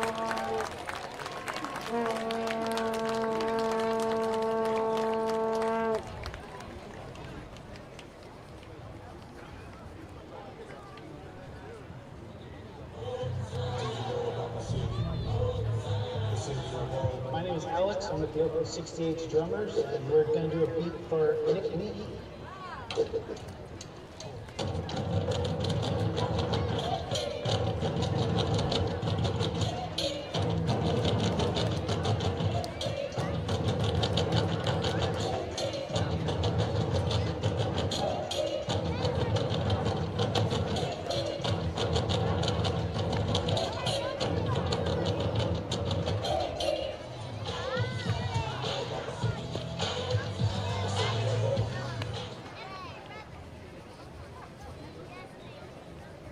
Now pitching for the Oakland Ballers, number 32, Liam Rocha.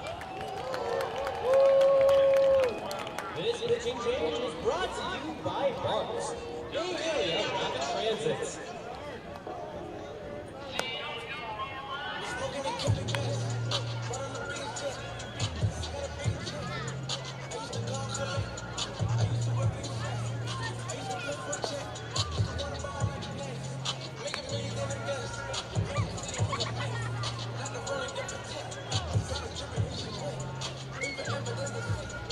Ballers fan, a reminder, Scrappy Town behind the right field bleachers has the shortest lines in the park, but the best vibes. We'll get some delicious food and see Scrappy Sanctuary for Lost Animals. Key spot in the ball game. Tying runs for Long Beach on the corners. The go-ahead run at the plate in Jacob Jablonski. And Aaron Miles will turn to his bullpen here in the 5th. It's Liam Rocha. San Dimas, California right-hander, comes in looking to get the final out of the 5th. Jablonski homered off Blowers in the 4th. Fastball buzzes the tower. It's 1-0.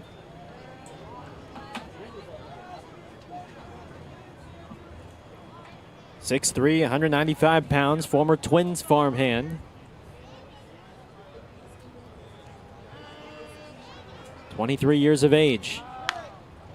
Rolled to Allgaier. He's got it to first. Got him. Side retired. That, Gareth, I think has to be our Ava Energy electrifying play of the day. It saves a run. And Long Beach held to just a run in that 5th. 8-6 Oakland, halfway home on this Saturday on Ballers TV.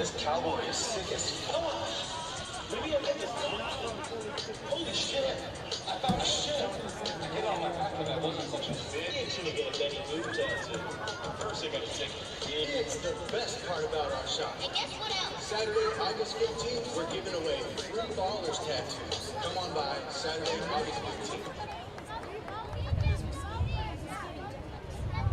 Casey, what are you doing on a bike? My goodness, what are you doing? This is so confusing. Wait, hold on. I know why you're on a bike. You're delivering hot dogs.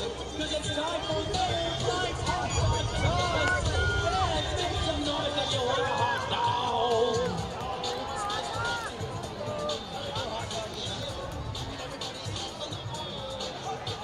Shout out to our bullpen, warming up by throwing delicious hot dogs.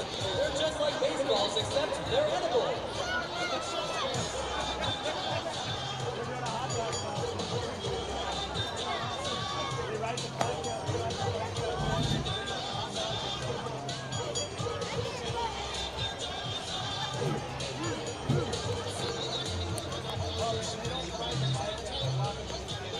And a reminder, fans, for an extra $7, you can get a hot dog and a helmet at the concession stand. And remind you, Park Original, you can't get that anywhere else. A hot dog and a helmet, available now.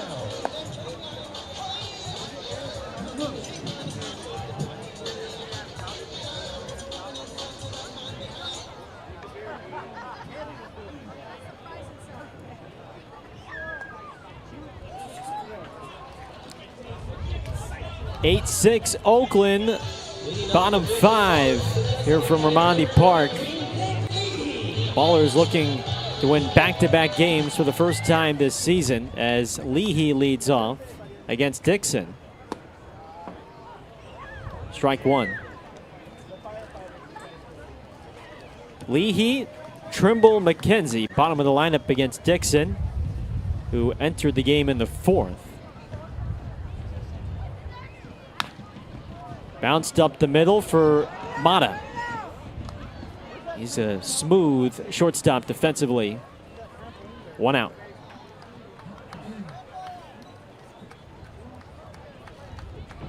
But how about the play from Jake Allgaier at second base to end the 5th, which saved a run and ended the Long Beach threat. I was going to say at least a run. Who knows what might have happened after that. Here's Trimble. Because once they got past Ibarra, you're thinking, oh no. But Allgaier backed it up. And Ibarra, luckily, alertly, got back up and covered first. Here's a broken bat fly ball to left, caught by Pelk. 2 outs.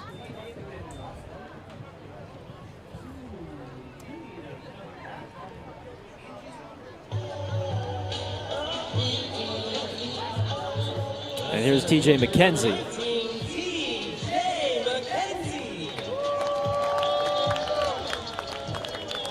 TJ this week, 7 for 15, 4 home runs, 8 runs batted in. First pitch swinging, and Jablonski boots it. Looked like he anticipated a higher hop, and it just never came. I think I might have said it this pregame, but the one thing I know about Jacob Jablonski after 3 years of watching him, he'll probably hit a home run, he'll probably make an error. He's a really good offensive talent, and I've seen him make some good plays as well. We've seen that a couple of times. There's Trey Cobb in the top of the lineup.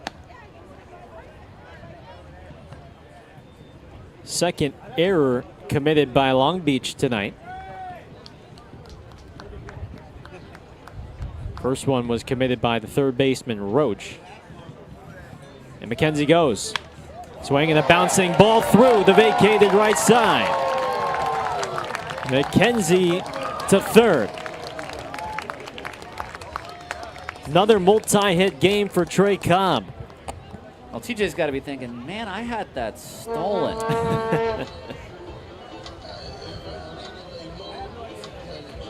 Well, you'll take it. Do you love the back control from Trey Cobb or what? I do. Perfectly slicing that through the right side of the infield.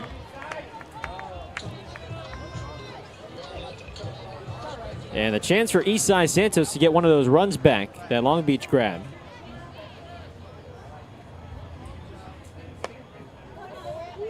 One and 0. I would not be surprised, even with 2 outs, if Trey Cobb did take off from first with TJ at third.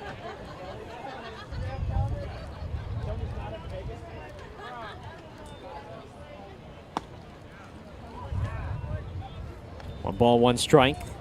Isai's a guy that can bat with a couple of strikes on him. And he's a great situational hitter. Now Cobb did steal second in the 4th, and now Dixon will check on him.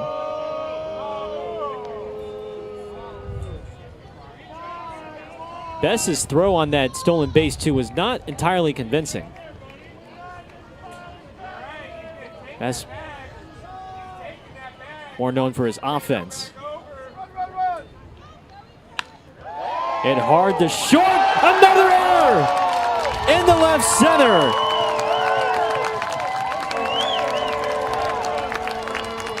Long Beach providing gifts in this 5th inning for Oakland to make it 9-6. Well, Jake Dixon should be out of this inning twice. Once on the ground ball that McKenzie hit, and once here. Now, it was hit hard, but look at that hop. That's a regular hop to Mata, and he took it like he was going to shuffle to second with it.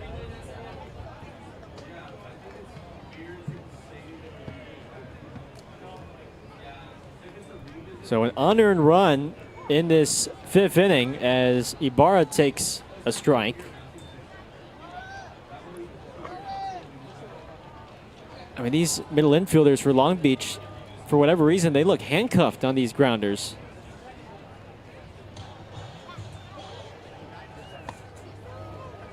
No balls, 2 strikes. Yes, it was hit hard, but it just looked odd the way he was trying to field it, Mata.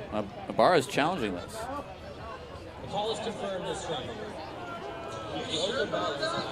No more challenges after that unsuccessful challenge from Ibara.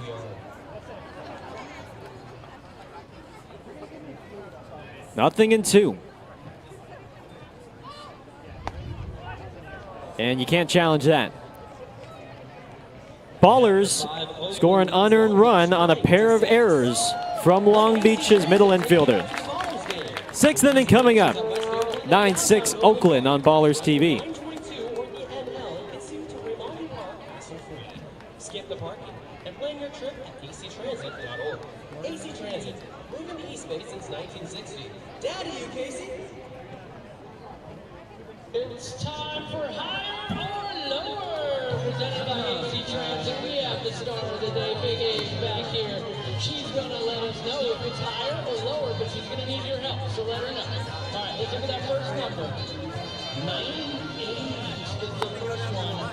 We're gonna guess is Lake Merritt Bar higher or lower is?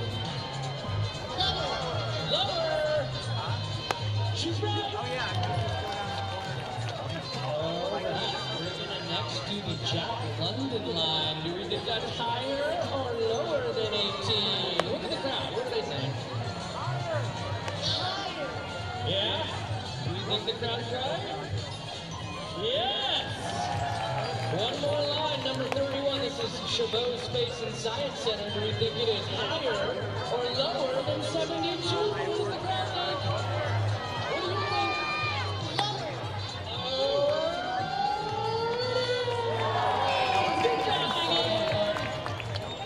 All right. Let's run off.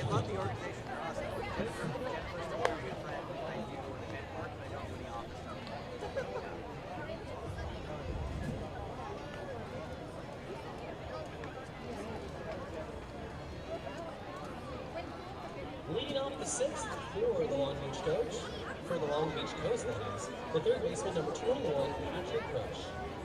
Through 5, Oakland 9, Long Beach 6. Ballers have scored in every inning thus far. And they're looking for a shutdown inning from Liam Rocha to begin the 6th. Pat Roche stands in and takes high for a ball. Let's take a look at our out-of-town scoreboard across the Pioneer League on this Saturday night. Idaho Falls with a 7-2 lead on Great Falls. They're in the bottom of the 3rd.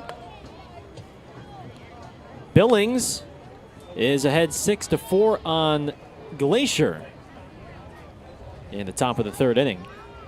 Range Riders, one of 2 undefeated teams in the Pioneer League at 4-0. 3 balls, no strikes. Red Pocket 3, Modesto 3, top of the 3rd. Modesto, the other undefeated team at 4-0. Boise ahead 2-0 early in the bottom of the 1st on Ogden, and Missoula and Yuba Sutter just underway in the top of the 1st. That's going to be a hit by pitch. It caught Roche first before entering Cloris Mitt. And leadoff man aboard for Long Beach.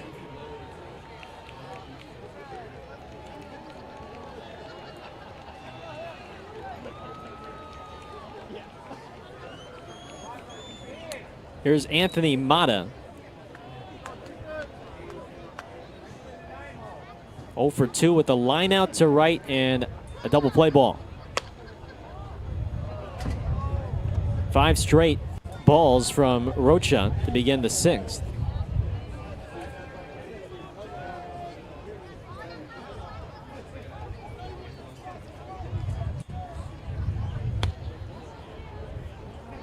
Trying to pound that inside corner, but these are pretty easy takes for Long Beach right now. Jim Diedrich wants to send a message to his reliever. It's time now for our AC Transit Road to the Show. It's a small scoreboard tonight for former Oakland Ballers. The Giants and White Sox game, which is concluded across the bay, did not feature Tyler Davis, who pitched last night. It was a 10-3 Giants victory. As for Grant Manning and the Fredericksburg Nationals going down to A-ball, they were postponed due to rain in Fayetteville. That is not surprising. A lot of cases of inclement weather. You know the Eastern Seaboard now quite well. In the Carolina League, the Eastern League. Pray for those in the Florida State League. 2-0.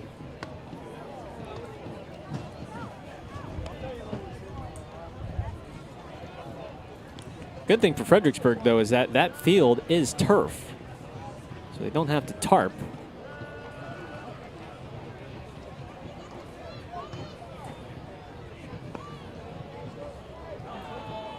So 8 pitches from Rocha in this inning. They've all been balls.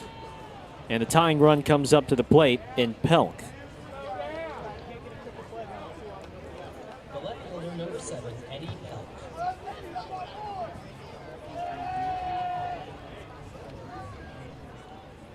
Rocha pitched on Wednesday in the victory for Oakland.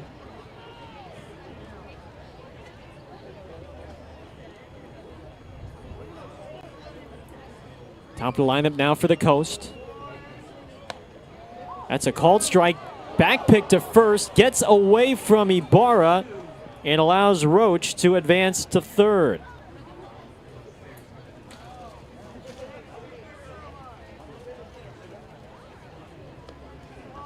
It was a strike.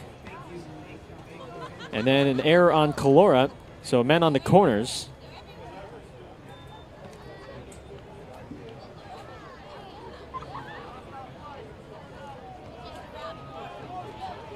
Rocha pitched 3 innings, allowed 2 runs, 1 earned, but he struck out 6 against Missoula. He's ahead 0-2.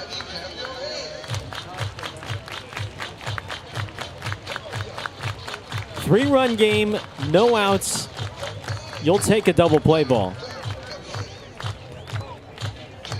The Ballers have induced 1.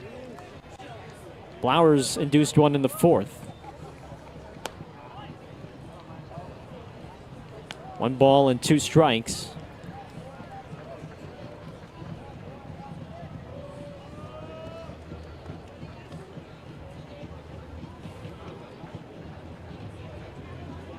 Runner goes. And Pelk fights it off foul. Foul ball. Long Beach trying to put the runner at first in motion to avoid that double play ball scenario.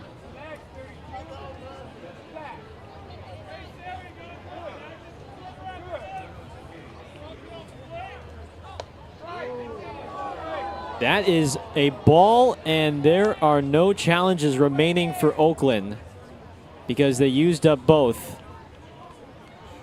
And that looked like it was in there.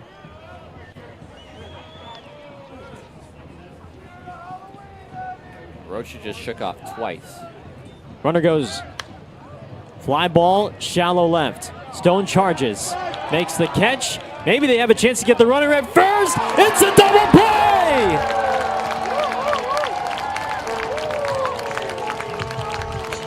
Mata is doubled off. Trey Kamea deked him at second. And the man at third did not come home. The worst possible outcome for Long Beach on that fly ball.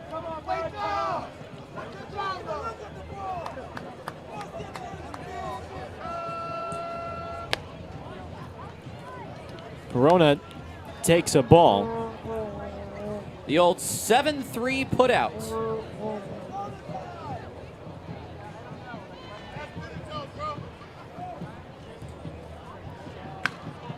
Line to center. Inning over.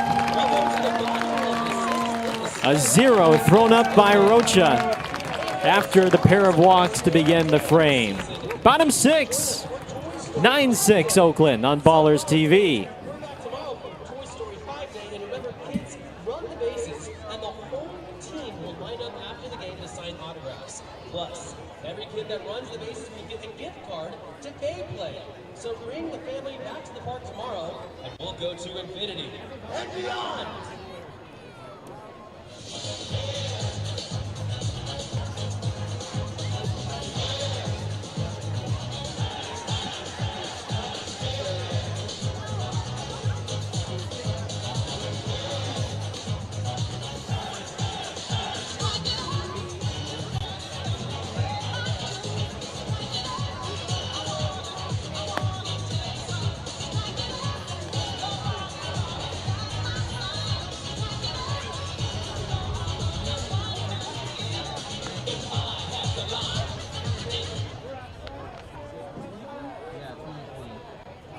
Ballers fans, a few shout-outs. First and foremost, we have a new hot dog called the Garlic Noodle Dog in Scrappy Town, and people are going crazy over it.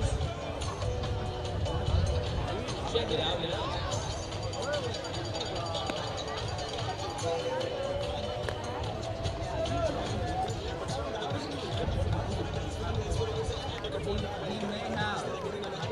That's the only thing that could come out of that.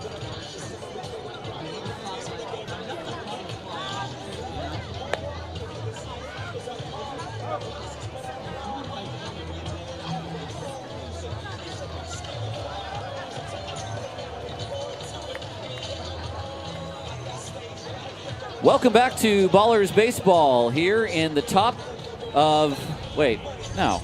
I turned my book over. Take it away. No, it's okay. Because I was like, oh, did we get a new sponsor here? Which we always have to recognize. As Kalora will stand in. How about that critical 0, though, thrown up by Liam Rocha in that 6th inning. Ryan Falks, the new righty for Long Beach, and he pumps in a strike. You think I'd be doing this long enough? I know what innings are which, but it's been a long week too. As the rook here, I'm just kind of following the lead and taking mental notes and observations.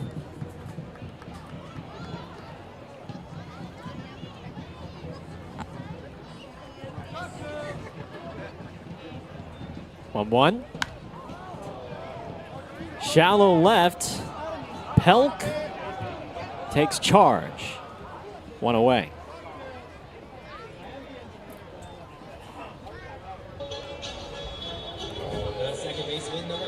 Falks from Rancho Santa Margarita in California. Former Idaho Falls Chucker. It's his 2nd season in the Pioneer League. As Allgaier takes outside. 12 total Chuckers from last year on this year's team. All following their manager, Troy Percival, down here to Long Beach. And a good handful of them are SoCal native, so it makes a lot of sense for them to come home and play in their backyard. Well, it's a fun thing for this Long Beach crowd, because not only are you getting a lot of guys who are native to Southern California, you're acquiring a lot of guys that just were on a championship team. So you're inheriting something with Troy Percival at the helm that, you know, could turn into a little playoff run this year in their inaugural season.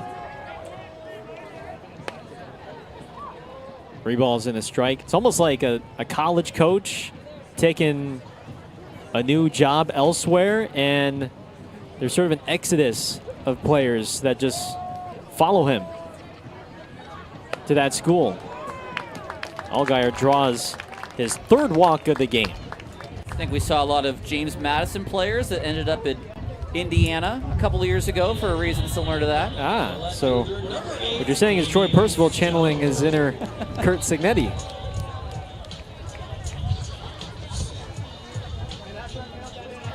Only if he can turn around a national championship in a few years. That's right. Kurt Signetti did not finish runner-up this year. Here's Stone.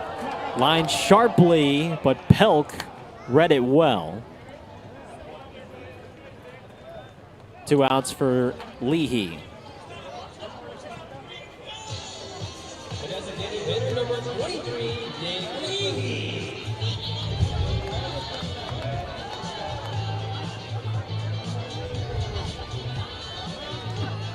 Leahy is still looking for his first hit of the year.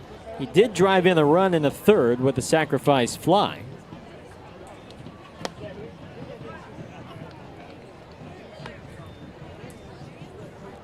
"14 home runs, 48 runs batted in just about 2/3 of a season with the Ballers last year. Struck well to center.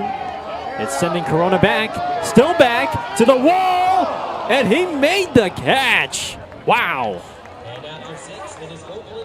That just kept going and going, and he hit the wall hard but hung on. And the Ballers are scoreless in the bottom of the 6th. 7th inning coming up. It's 9-6 Ballers on Ballers TV.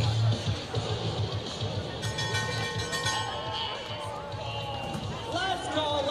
This is your last call for all alcohol and concessions. Alcohol and concession sales will end in the first portion of the 8th inning. So plan accordingly to get a cold drink and some delicious food. Down to you, Casey. Thank you, Tarek. I'm live inside the merch booth right now where I'm showing off all kinds of sick merch, including this silver and black Ballers jersey. I wore one of these every single game of the championship. I was super lucky. If you need some luck, this is the jersey for you. Also, brand new colorway of the Ballers. This is in honor of Fremont High School, where Too Short went to high school. And speaking of Too Short, we also have Too Short bobbleheads available for sale. And these are really cool. If you don't want to get a real Ballers tattoo, I actually have a real Ballers tattoo. But if you don't want to get a real one, you can try it out with a temporary tattoo. Come by the merch booth. You can purchase one of those and get one of these amazing pennants that Maya's holding. Check us out at the merch booth right now.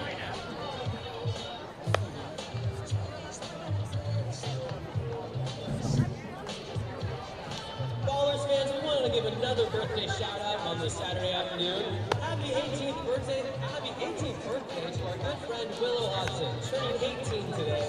Happy birthday from all of us here at Romani Hearts.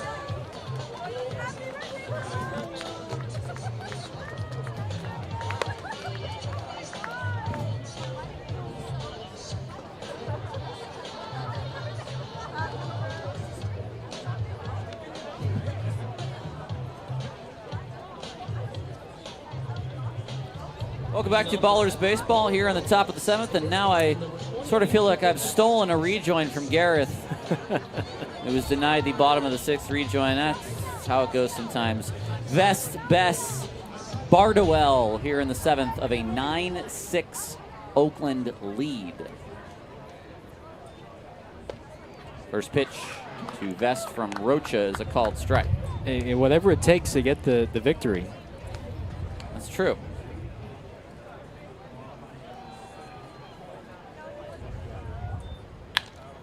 That's up the middle, and that's the first hit given up by Rocha. Bullpen's quiet. They want him to take the 7th. The catcher, number 9, Cuba Bess. As far as who might be available, the new guy, Derek Murphy, is available for Oakland. I'd say probably Blake Barker, maybe David Clark, and maybe Braden Nelson could give you an inning if you're looking for a maybe a full inning save, maybe a couple outs. Yeah. High, but not deep. Allgaier says he wants it. He's got it. I think best case scenario, you get Rocha through this 7th. If the newcomer Murphy can provide you a solid inning, and then who knows, at the 9th, kind of play it by ear, see how he's feeling. Bardowell is 1 for 2 with a 3-run home run that he hit in the first inning. Oh, and Rocha hits Bardowell. And I think there is a little bit of a, hey, that's my bad, walk down to home plate from Rocha. We've seen quite a few hit batters today. That's the 4th Coast batter who's been hit. Well, he wants to pound that sinker in on Bardowell, but ran that a little too far in. Well, that's now brought the tying run to the plate. So it's a mistake from Rocha.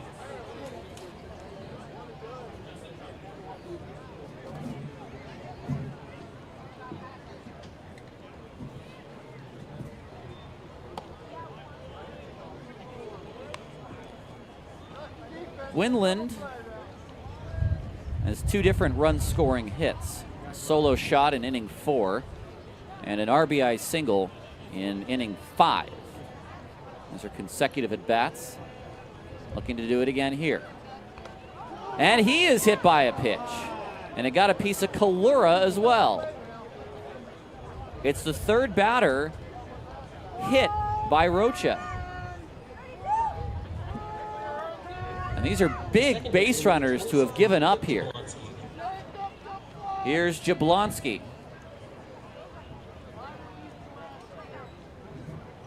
And now that's going to get something going in the Ballers bullpen. So he's just trying to go inside, and I don't know if it's just feel for it or just something mechanically, because I mean, these are just way too far in.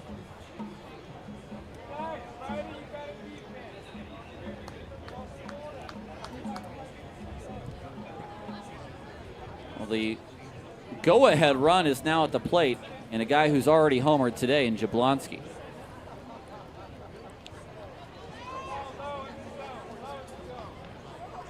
It was Jablonski's ground ball that Jake Allgaier made the great play on when Rocha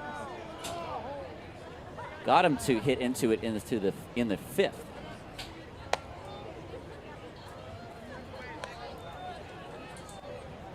Blake Barker is getting ready in the Ballers bullpen. Or is that Campbell Spradley? One of the 2 lefties. That might be Spradley.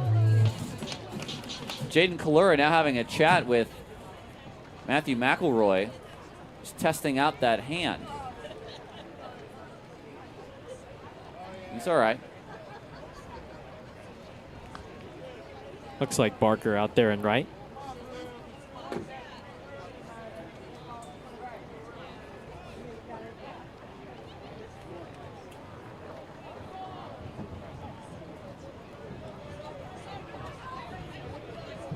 It is.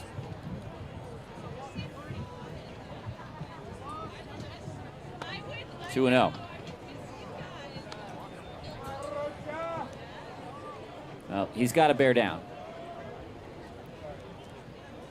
And he has to throw a strike, even if it means coming into Jablonski.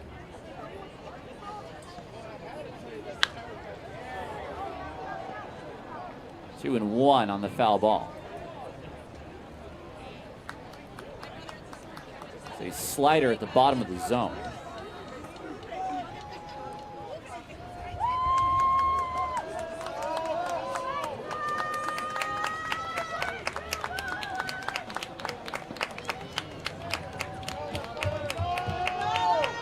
Loaded with 1 out in the 7th.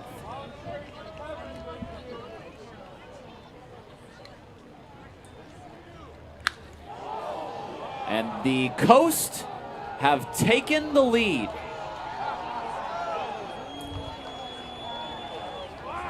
And Jacob Jablonski has been doing that for 3 years. It's the second time a grand slam has been hit in 2 days. Yesterday, it was Jeter Ibara. Today, it's Jacob Jablonski, and the Ballers now trail 10-9. Down and into a left-handed hitter. That is the sweet zone.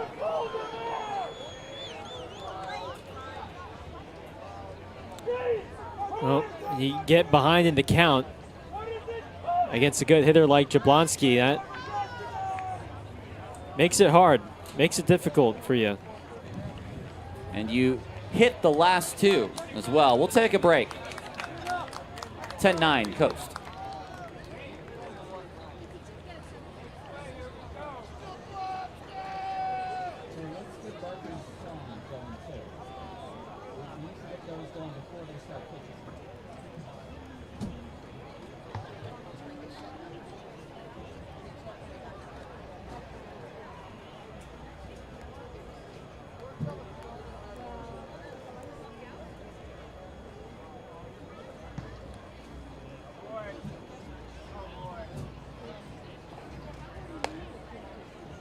Now pitching for the Oakland Ballers, number 20, Blake Barker.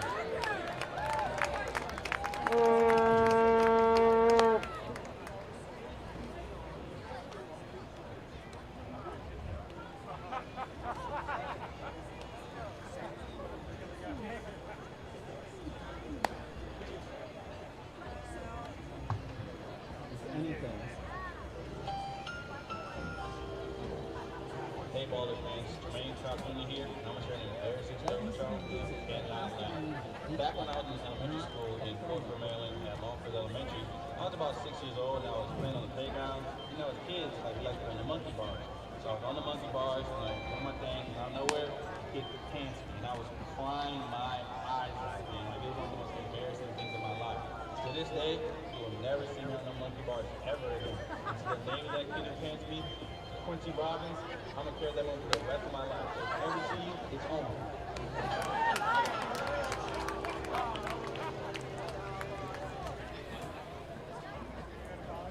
Blake Barker on the mound for the Oakland Ballers. Well, we've got a different ball game for you. We've misplaced that Ballers lead. Instead, it's Long Beach that lead 10-9. Barker is going to face Roche, one away in the 7th after the grand slam to Jablonski.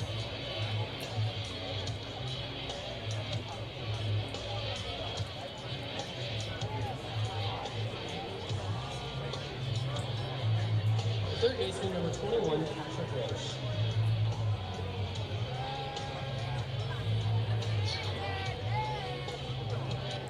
Well, it's another wild one. This is the Pioneer League, I know. Maybe I'll leave off the "and love" part.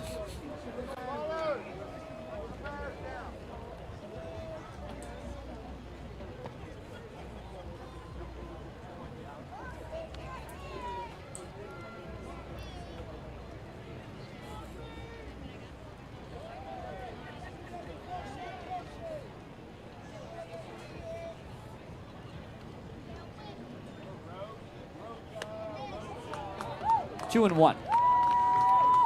Well, I think that's just been the unfortunate theme this week. There have just been too many free bags. Today it's been the hit by pitch. 5 hit batters from Ballers pitching. This is out of play. Lights are on here at Raimondi.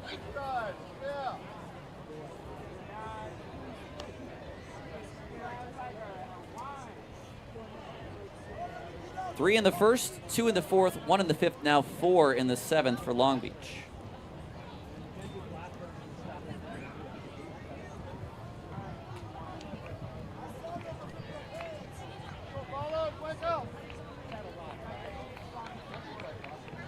Two. And a lot of these pitches are just so uncompetitive, like that one there. If you're gonna miss, you can miss low, because you might get a fish. If you miss high, no one is gonna swing at that.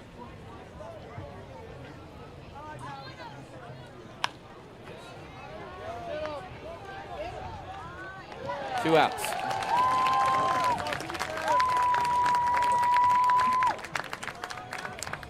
There's only so much patience, I think, when we have this first week, because guys are still trying to get it right. It's tough to only have 6 days of spring training. You only throw 3 times maybe. There's no long buildup. So you're still building up. Some of these guys are going to be really good players this year, but for some of them, you kind of have to wonder, how long is the early leash, because you have to perform now. It's 48 games to a playoff spot. That's not a very long time. These are the questions that Aaron Miles and the front office have to think about, even though this is only game 5. But that's even with the 96-game season, split into 2 halves.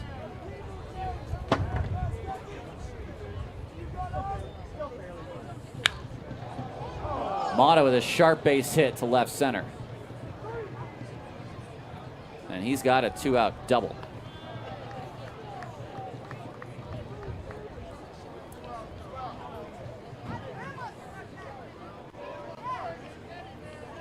It'll be a lefty-lefty matchup between Pelk and Barker.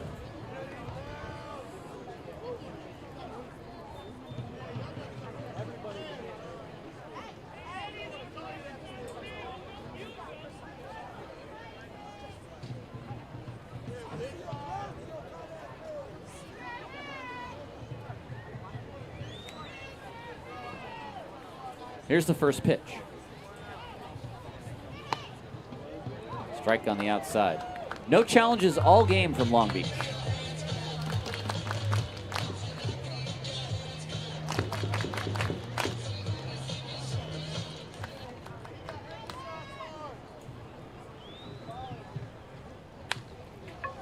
To left. We've got action. Not going to even get there. 11-9.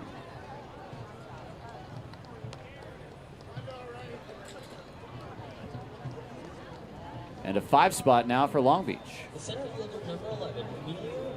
That's good hitting from Pelk. On a pitch low in the strike zone. Goes the other way. Another crooked inning this week.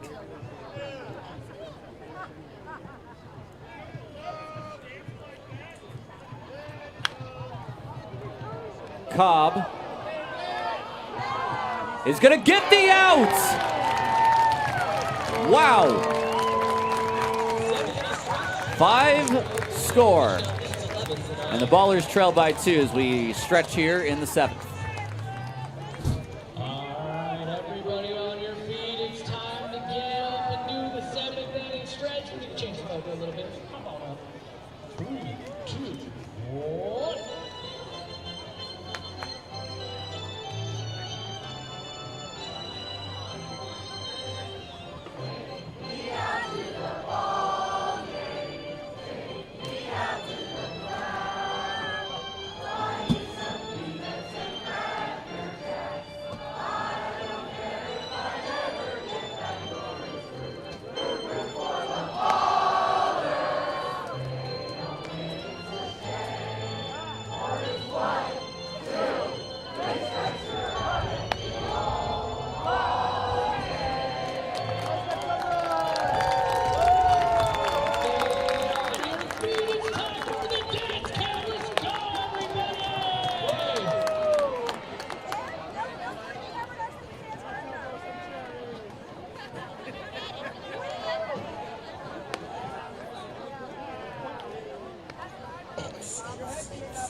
Ballers now trail by 2 after allowing 5 runs in the top of the 7th. It'll be Trimble, McKenzie, and Cobb against Ryan Falks. This is to left field. Pelk, wall, gone!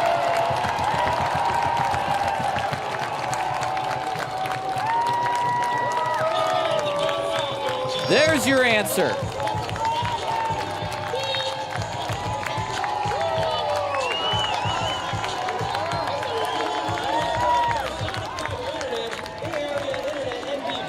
His 2nd of the game, and on our Sonic home run tracker, the 14th of the year. It's a high fastball from Falks. And swats it out where everybody's been swatting them out this week.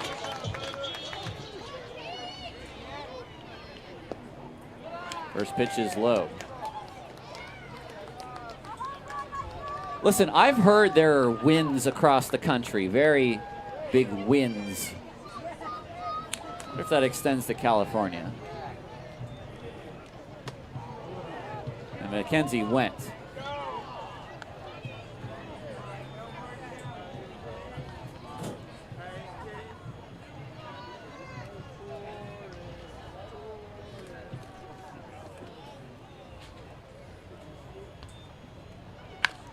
High chopper, dropped. Wow. Error. Wow. Well, there was a ball that got past the third baseman a couple nights ago that was ruled a double. That was not a great play by Roche, but 2 errors today for him. That's 4 on the game for Long Beach. All of them on the infield, aren't they? All 3 infielders, besides the first baseman, have come in there.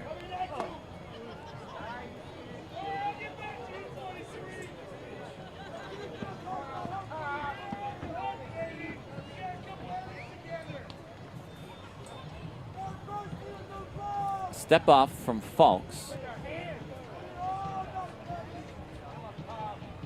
There goes McKenzie. Swung on and missed, and Best with no throw. And Cobb, he just tried to hit one to the American Steel building. Unless it was a hit and run, that was one of the wildest chases I've seen him take.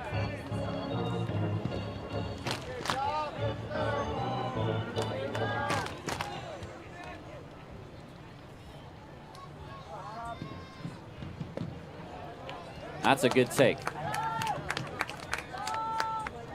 Long Beach has been trying to get Cobb away. They got him once yesterday. Wentz got him a few times the day before.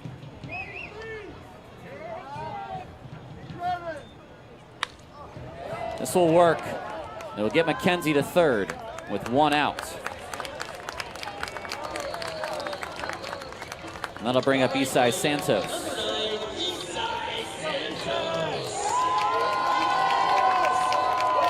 Santos trying to get Rocha off the hook. The infield comes in for Long Beach. He's got to get out to the outfield. McKenzie will look for something in the dirt. And Santos swings through a changeup.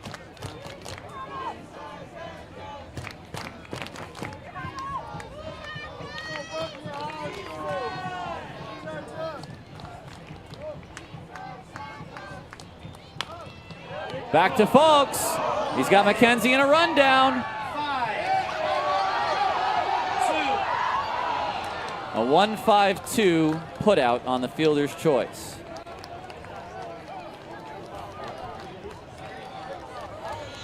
Well, you lose only the extra 90 feet. A single here from Ibara would still tie the game. But that is unfortunate. Well, and who knows, too, if no guarantee that Falks makes that play. If it deflects off his glove, then you have a shot at tying the game. But you're just breaking off contact. Ibarra's 0 for 3 with a walk. To first, it's past the glove of the first baseman. I could see it coming with the way Vest was coming in. It's an error. All 4 infielders make an error in this game. We're tied. Look at the way Vest approached this ball on the backhand. I mean, that was a head-on collision.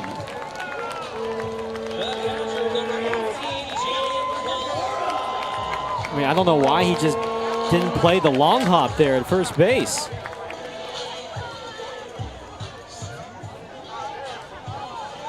Like you said, the way he came in for that just looks so awkward. I mean, this infield today, their actions and their movements have just looked so stiff.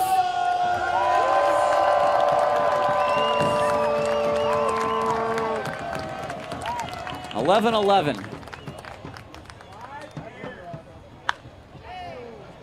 Out in front and foul. I have to give just a small chuckle just because we are used to 4-2, 2-0, 6-3. Those are the games we're used to at Raimondi. I played in the I didn't play. I was a broadcaster for teams that played in the Mountain States where I would see 20-11 and 14-10 and 10-12. These games have been like that. Challenge. Vest will challenge. The call is being challenged. The call is overturned to a strike. 0-2 on Kalura, overturned to a strike. The Long Beach Coast have 1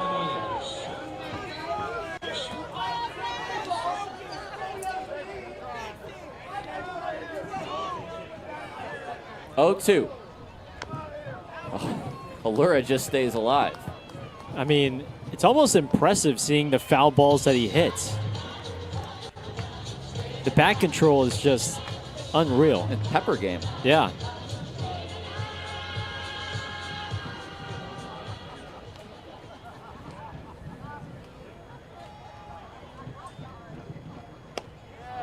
One and 2. Well, I don't know who's going to win this, but I'm not sure either manager will be happy.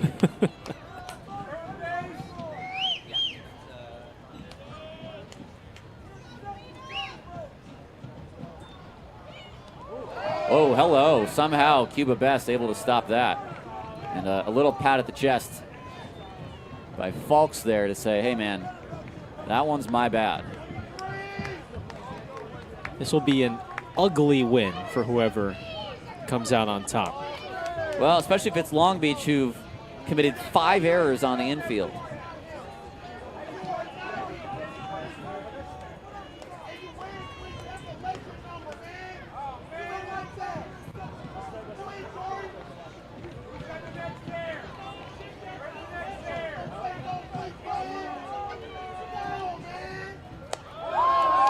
Overthrown. There's a righty warming up for Long Beach in right center. Falks at pitch number 29.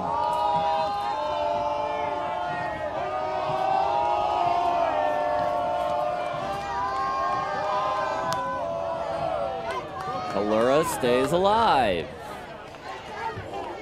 I think you're good for at least 6 or 7 pitches when you have Kalura at the plate. That's just what it seems like with the way he fights. We'll see another payoff. Up the middle, right over the bag. Here comes Ibara. And to second on the throw goes Kalura, who has given the Ballers the lead right back.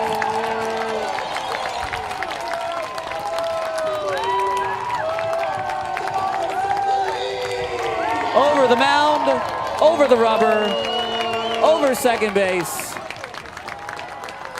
12-11. I mean, his at-bats are just so fun to watch, man. It's an unearned run. That makes it 9-50 goal. Remember, the winning caller will The last 2 in the inning are unearned for Falks. A 3 spot for Oakland. I mean, he's seeing pitch after pitch, fighting off pitch after pitch, and then what does he do? Another payoff, goes right back where it came from.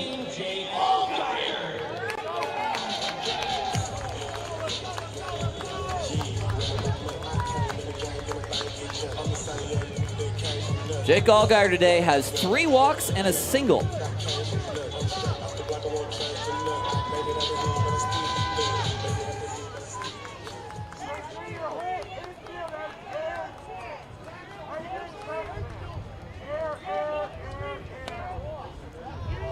A touch high for ball 1.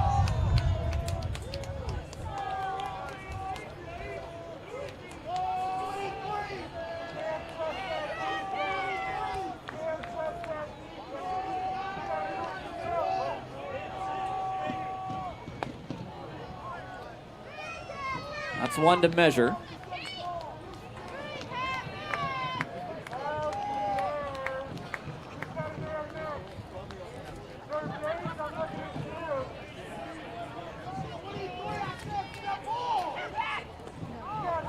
Now 2-1.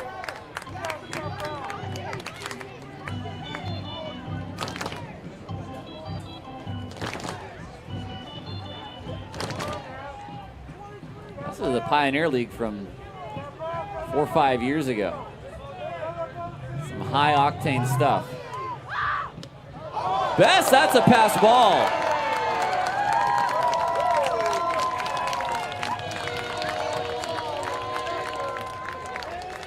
Three and 1 now.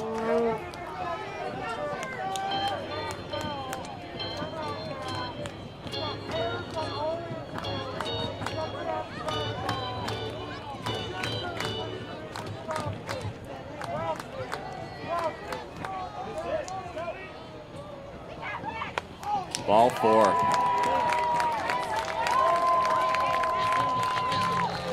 Falks has walked 2. The Coast, I almost said Chuckers again. The Coast have walked 6.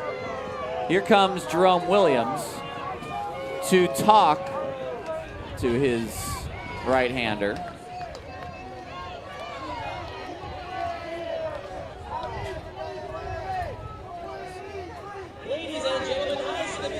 What's the conversation here? What does it got to be? Well, hey, we got to attack Stone here, and we got to get out of this inning. Oh, I guess it is a pitching change. All right. Well, Jerome bought his reliever a couple more pitches. We'll take a break. The Ballers have the lead again here in the 7th.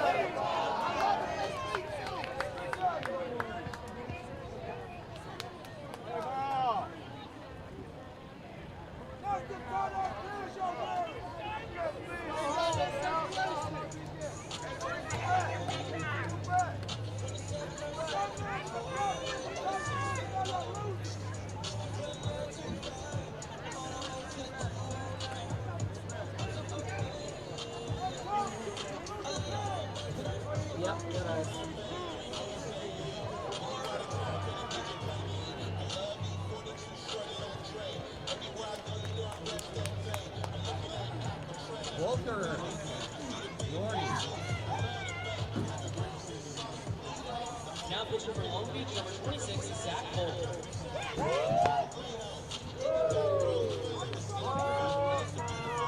Now dancing for the Ballers, number 1, Scrappy the Rally Possum.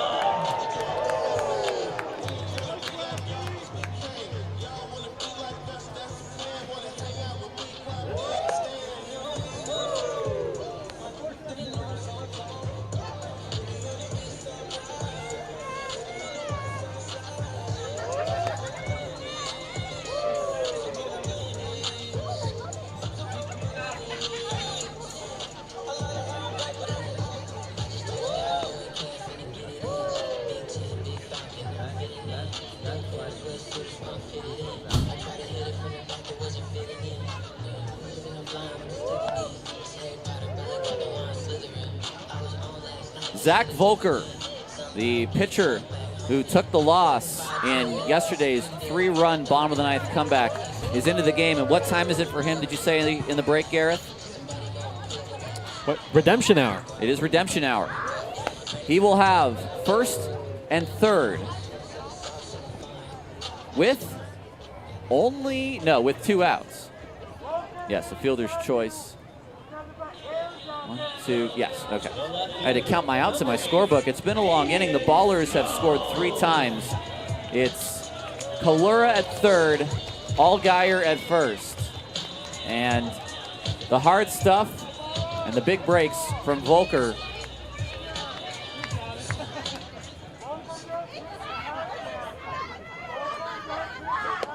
First pitch at 94 for a strike. Well, this inning started at around 6:50, so this has been a 25-minute half inning.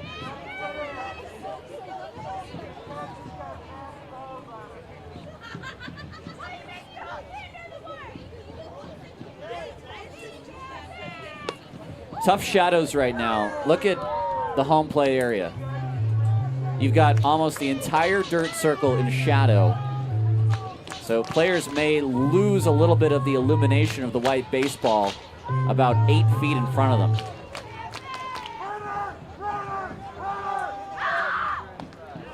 He takes that breaking ball for strike 2.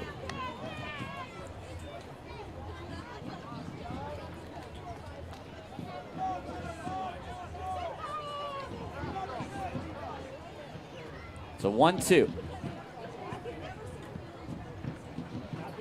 Volker shakes off to get to what he wants. There goes the runner.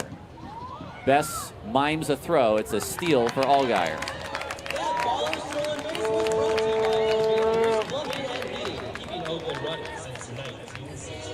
Seeing McCaffrey and Bess back-to-back. We saw Bess behind the plate in Yuba. McCaffrey, I would say, is... Bess is maybe the better baseball player, but McCaffrey might be the better catcher. 2-2. 95 and off the plate. On deck is Leahy. Ballers only have 2 bench players now after Shepard was released today. It's Poss and Blythe on the bench. 3-2. Swing and a miss. Damian chased the high fastball, and the inning is over. 3 runs for the Ballers. A solo shot by Justin Trimble.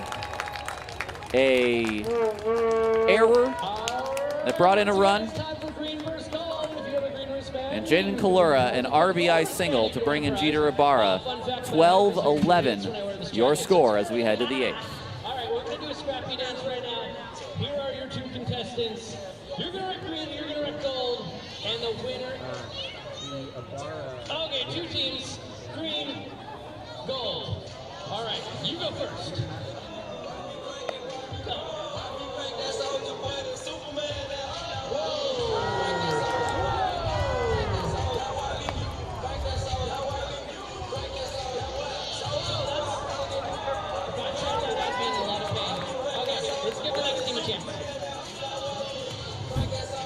There's a team going here. Oh, nice move. Scrappy, hope you're paying attention to this. You might learn something. All right, let's get back in here, Green. Let's do it again. Do another one. Let's go. We need more dancing. We got to decide who won.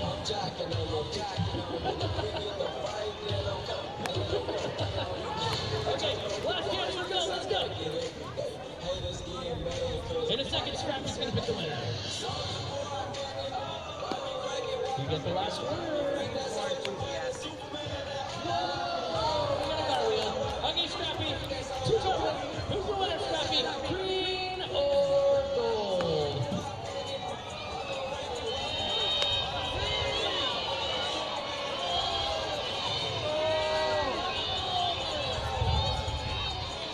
Scrappy went with green. That makes the score 3-2, but it's not enough to overcome the gold rush. Blake Barker is now the pitcher of record. It's 12-11. The Ballers lead in the 8th. two lefties in Vest and Bess, and then the righty Bardowell. A righty is warming in the Ballers bullpen. That well may be Braden Nelson, unless that's David Clark. Here's the first pitch to Vest. Strike on the inside. Vest has not been retired. He's singled twice. He's been hit by a pitch. He's also walked. He's scored thrice.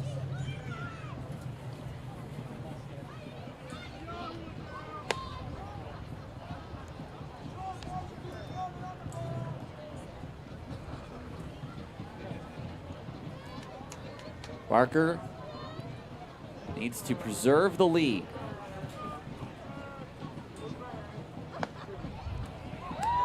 One and two. Long Beach still has both challenges. Oakland is out.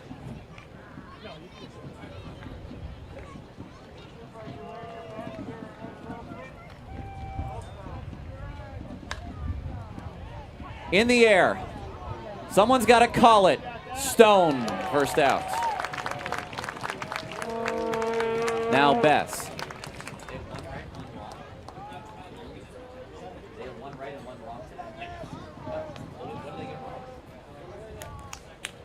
The catcher, number 9, Cuba Bess. Here's Bess. Take it back. Long Beach has one challenge. I thought they had two. Oh, it is two. Okay. Yeah, that's what I had. That's what I had as well. And you're right. I think it is David Clark warming up in right field.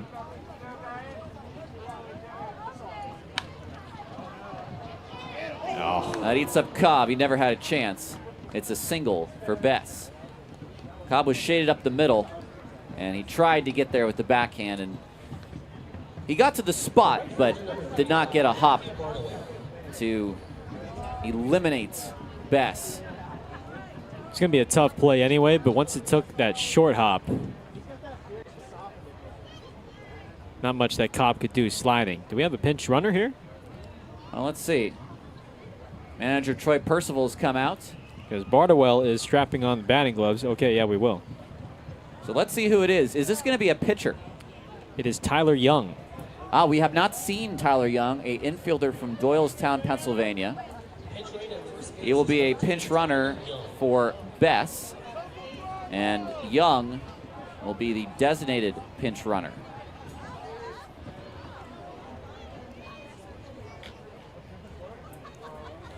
Bardowell the go-ahead run.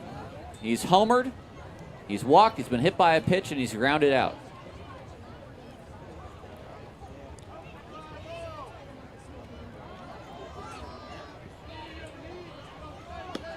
Someone has got to get me off of this seesaw. There's strike one.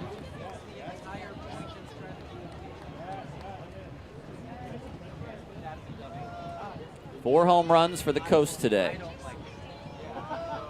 3 home runs for Oakland.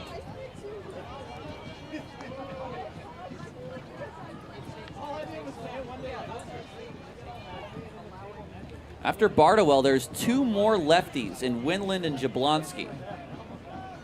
Well, Jablonski a switch hitter anyway. This is to right field, and Santos will play it in front of him. Back-to-back singles.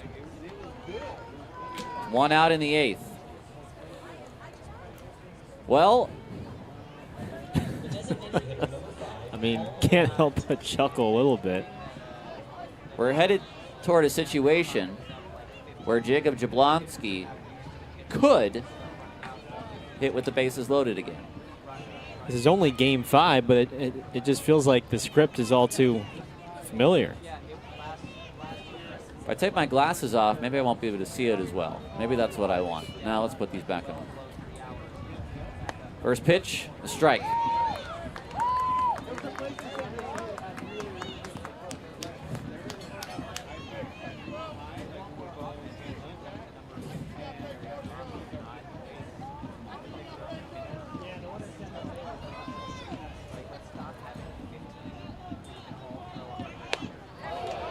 0-2.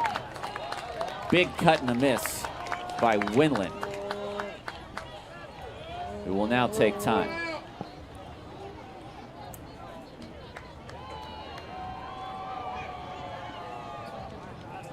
This is going to be a 9-round Rock'em Sock'em heavyweight bout. And the question is, who will stand?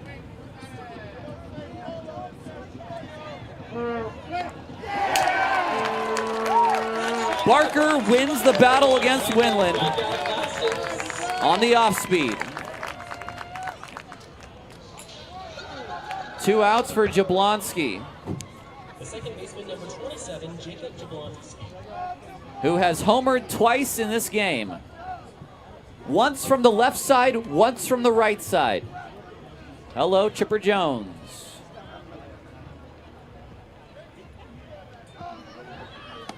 Fastball away.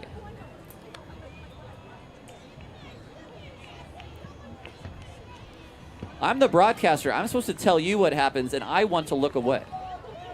It's probably not a great sign. 1-0. Fouled back.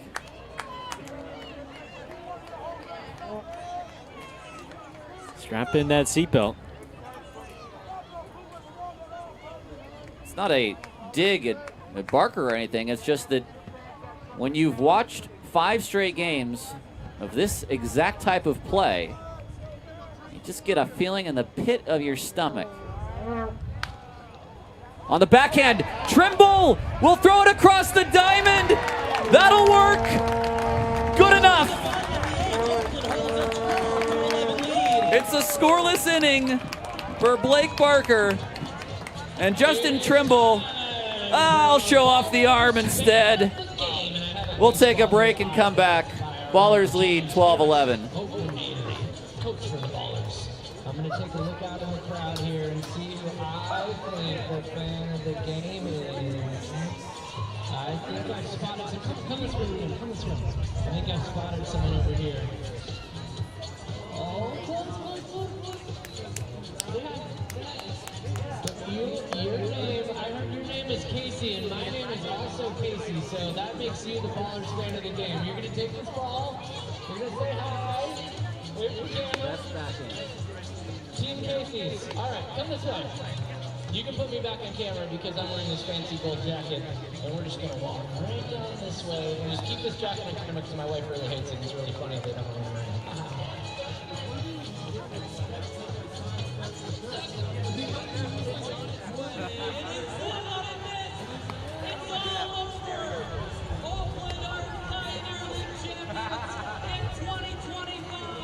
Hey, Ballers fans, we love you guys, we cherish you guys, we love that you were with us the whole season. I know for me, it means the world seeing all you guys out here supporting us. The Oakland 68s, they show up a lot, and it's fantastic. It brings, vibes and energy to the stadium. It really encourages us to play better and just play for Oakland. Ballers fans, you guys are the reason why we're here. One thing we hear all around the league when we travel is how hard it is to come in here and play. Thank you, Ballers fans. We appreciate all your support. That really makes the world of a difference, and it really makes it enjoyable to come out here and play the game again. Show up, show out, be loud for us to bring another championship back up. See, that's it. Thank you.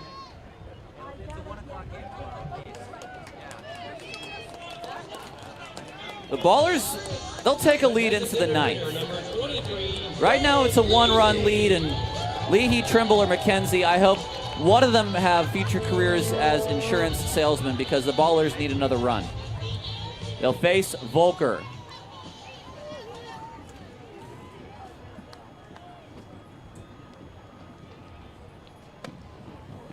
Ball 1.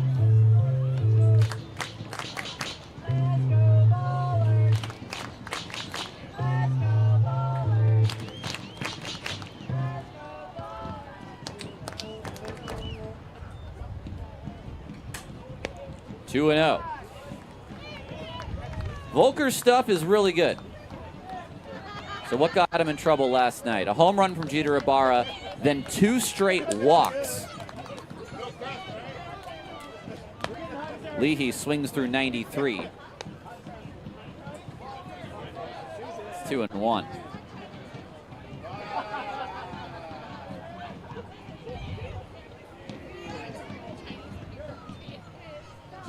Whoa, hello. Oof. Look at that two-seam action come in on Leahy. I mean, it's explosive. No question about it, but can he locate it?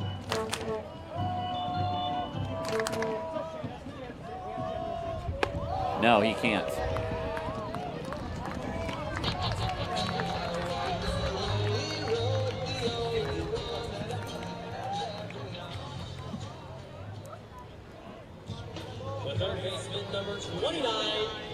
Seventh walk issued by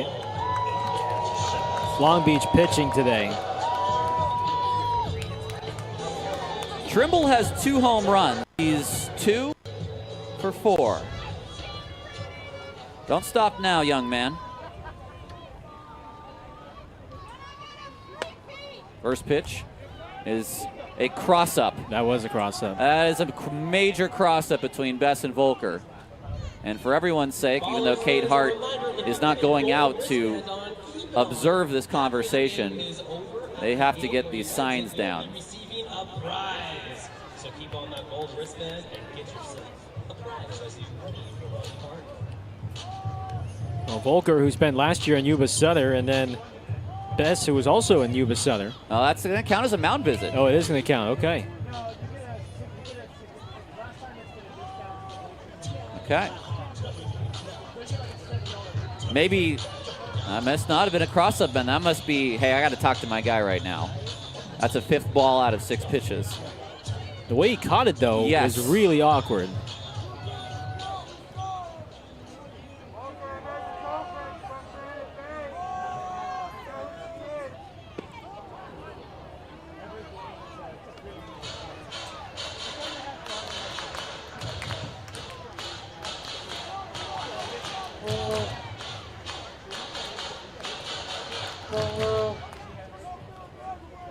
The 1-1. Off the plate.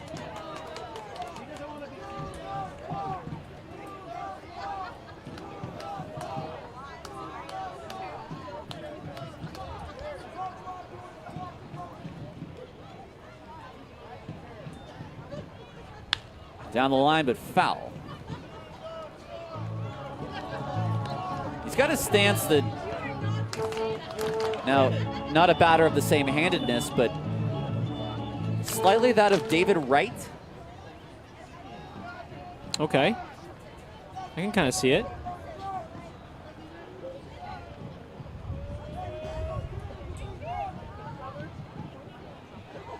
Mitch Moreland?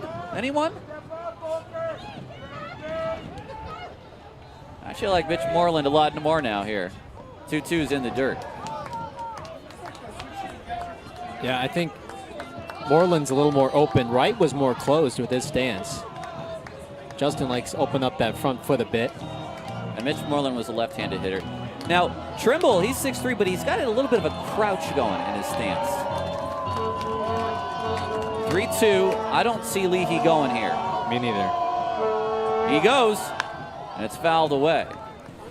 The reason I say that is because you have a runner on with no outs, and Trimble historically has a little bit of swing and miss in his game. We've seen a little bit of that in this series as well. You've got a guy up there who can really spin it. However, what I think you're really going up against is the arm of Bess versus the speed of Leahy. So maybe you take that battle.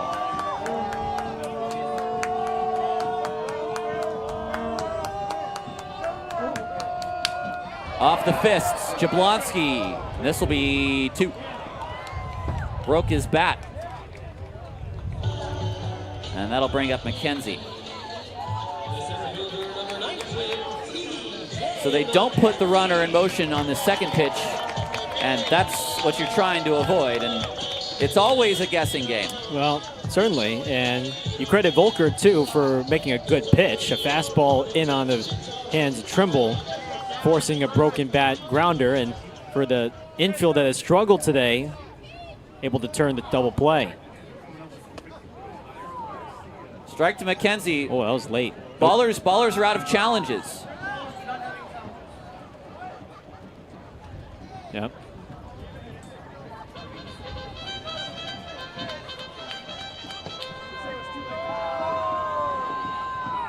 1 for 4 with a home run today is McKenzie.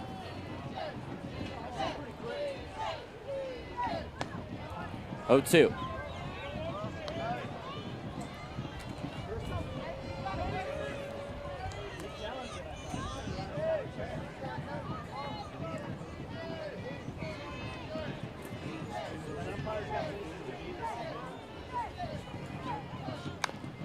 And McKenzie chased, but he was able to get a piece of it. Long Beach will have the 8, 9, and 1 bats queued up in the top of the 9th.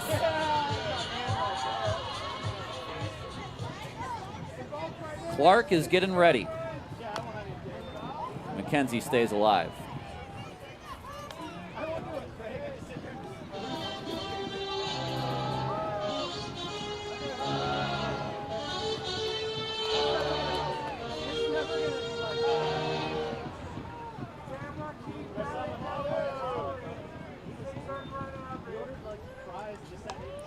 Oh, it's foul. That's an excuse me foul ball.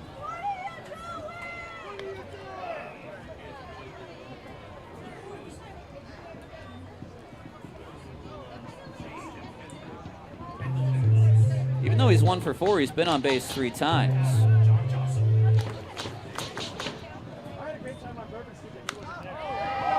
In the air, right center, Corona will make the catch. 1 is gonna have to be enough tonight. It's David Clark coming in for the save. 12-11, the Ballers lead.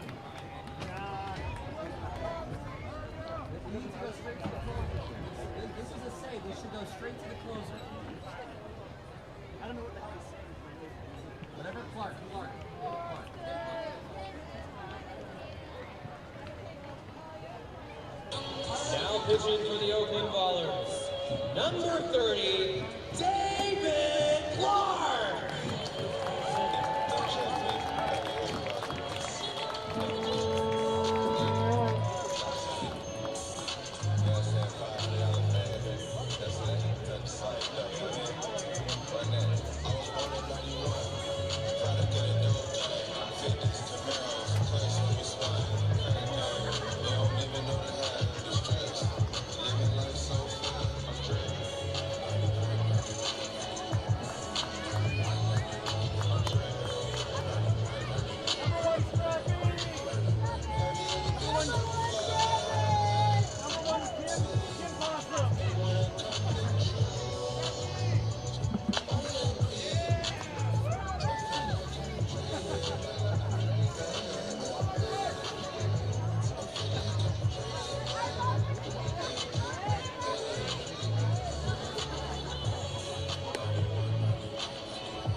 Well, in a move that has shades of trusting the ninth to James Collier, it's David Clark who will come in his first professional save opportunity.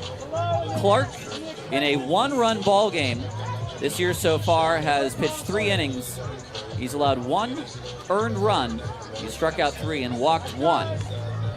He replaces Blake Barker, who threw 1 2/3 innings and is the current pitcher of record. He'll have to go through Roche, Mata, and Pelk. Only 1 pinch hitter available for Long Beach. That is Thomas McCaffrey.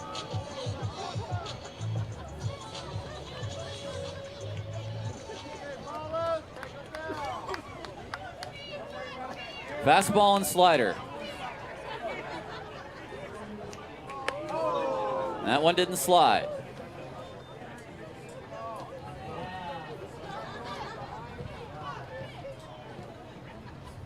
He's got some other stuff in the arsenal, but it's mostly just cutters and sweepers, to be more precise.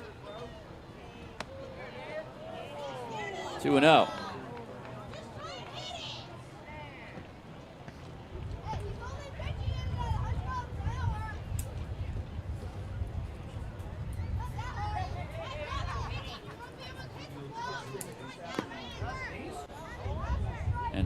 Kalura didn't catch that baseball.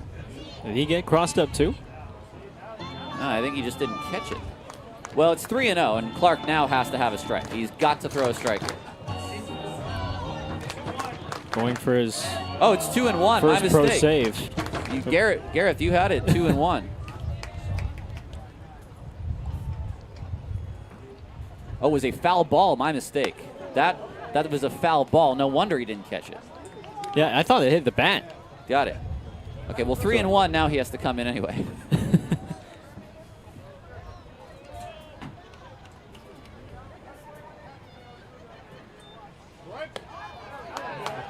Strike 2.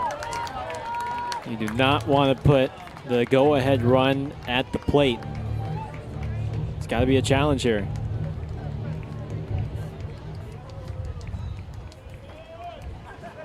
The payoff up the middle. Clark has it hit off him.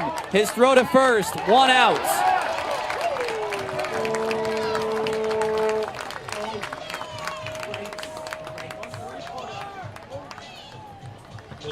Did not rush things there, Tyler. Kept his composure, and now he can exhale for a bit. Mata homered yesterday. Today he is 1 for 3 with a double.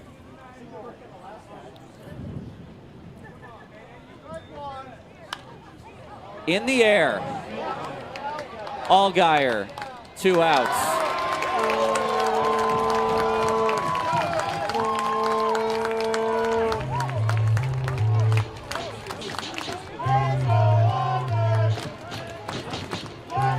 Eddie Pelk, a left-handed hitter. Already 3 hits in the series, already 3 RBI in the series. 2 outs in the 9th. Slider for strike 1.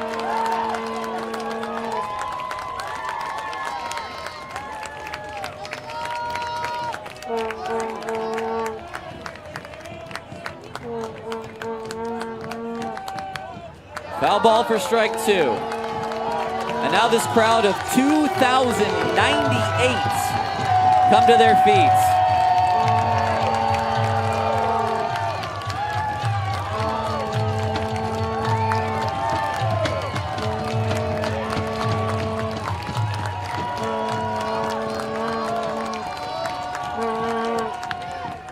Base hit to right. Pelk, the back pick, and he's back in time. Well, it was a strike. It was going to be right down the middle of the zone. It was a slider, and Corona will see an at-bat.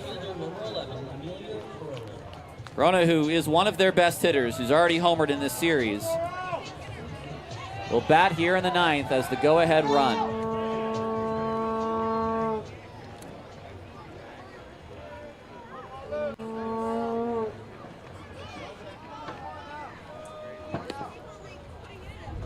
One and 0.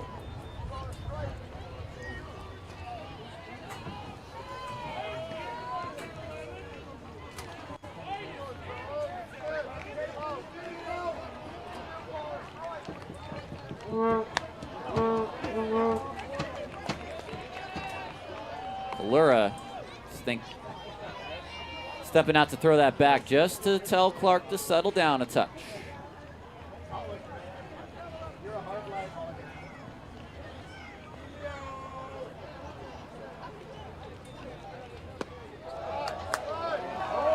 Does he go? No. It's 3-0. The lefty Vest is on deck.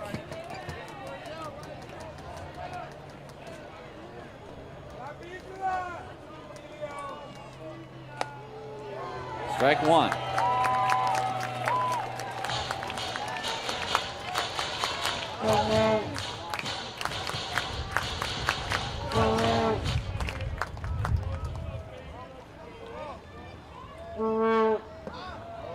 Ball 4.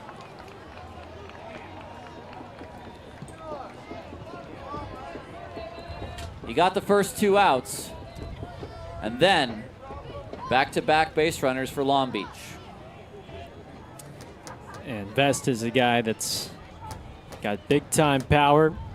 He's one of the best power hitters in the Big 12 last year. Now, Jim Diedrich wanted to come out there and also talk to him, but Kalora was starting to make his way back. It's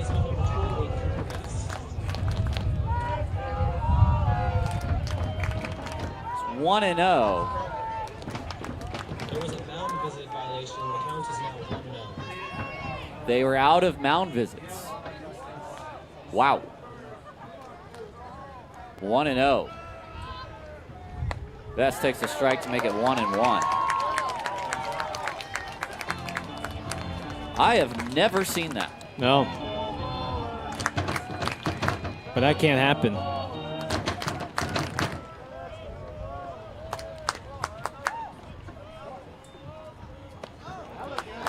Oh, 2. Well, Vest is tilting his head. They have 2 challenges. Don't take him home with you. Well, you better believe if it's close, he's going to use it.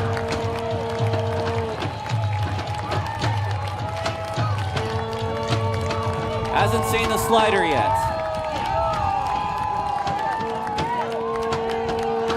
Did he go? No. I think that was the correct call. But he was enticed by it.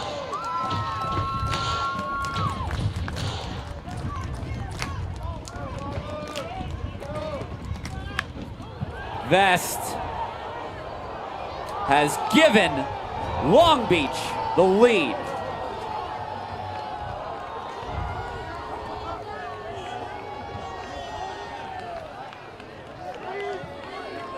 A fastball middle away that he did not miss.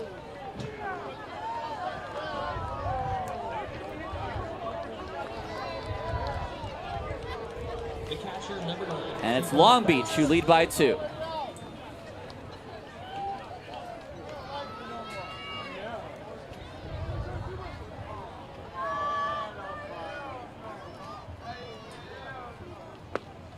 Swing and miss by Betts. I mean, that is just the one pitch you just can't throw to these left-handed power hitters. All week that's been displayed.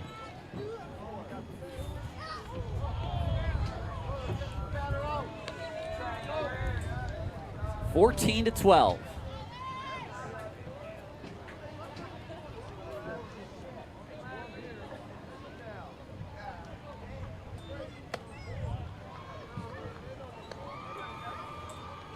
And it's Clark's game to finish in the top of the 9th.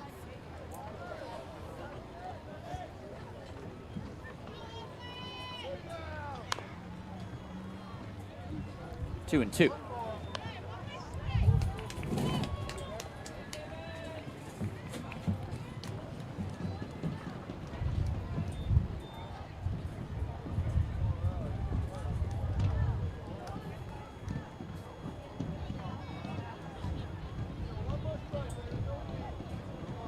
He got the first 2 outs and allowed a single, a walk, and a 3-run home run. And it's silenced Raimondi Park.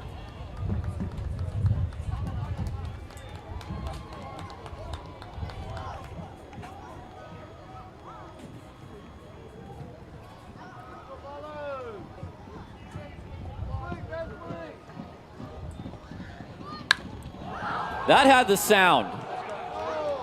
And boy, does it have the distance. And right now for Clark, he's got nowhere to hide on the mound right now.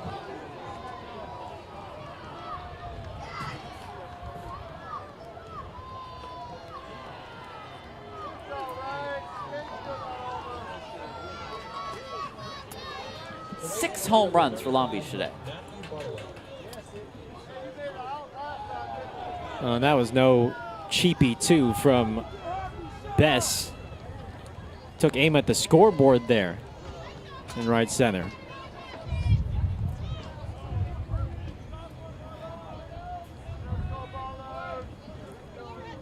That fastball was down and in. It was almost the same pitch that Jablonski got when he hit it out of the park. I mean, that is just a power zone for the hitters. And I think the only thing that's happened in this inning is that Clark has made 2 bad pitches, and they've both been hit out of the park. And they've both been the fastball, and they've both been right in the middle of the zone.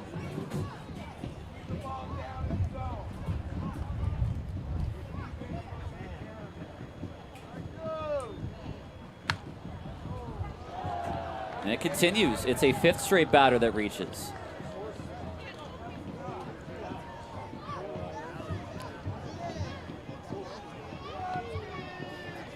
The designated hitter, number 5, Paul Winland. Well, we'll see if that gets the bullpen hot. Right.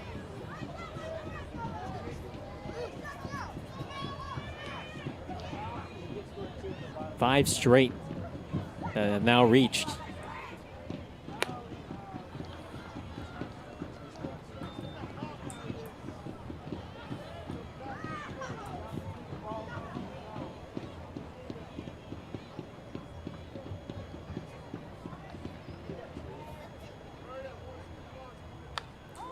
Yesterday it was Oakland with the 9th inning comeback with 3 in the 9th. That would only push it to a knockout round if they had it in them again.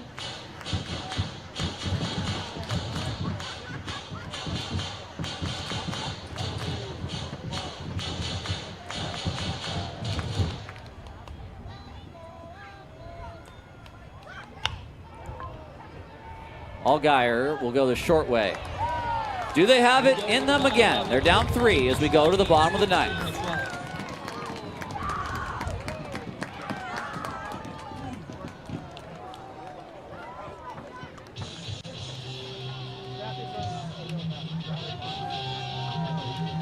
Oh my God, wait, is that Scrappy running on the field? What in the world, what is he doing? Oh wait, he's being the rally possum, getting chased by security Casey. It's rally possum time, Ballers fans!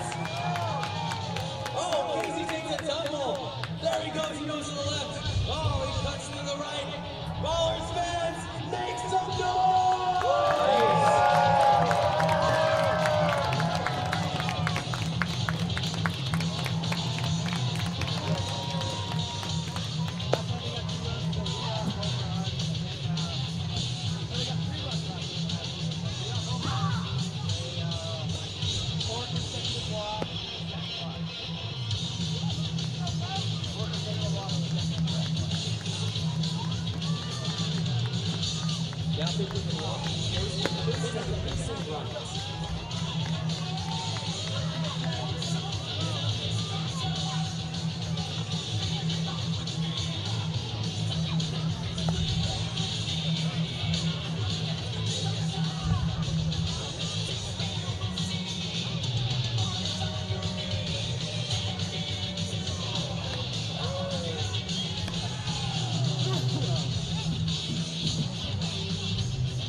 Mason Bryant on for the save for the Coast. Bryant, 2 appearances, 2 scoreless appearances, allowed just 1 hit, and has struck out 3 pitched yesterday and allowed almost nothing for the Ballers in the lone inning that he threw. Top of the order, Cobb, Santos, then Ibara. The Ballers need 2 base runners to make things interesting.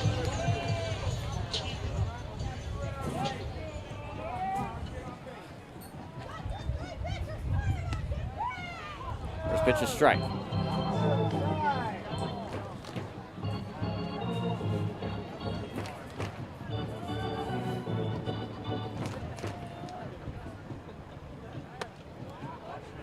Too hot. 1-1 to count.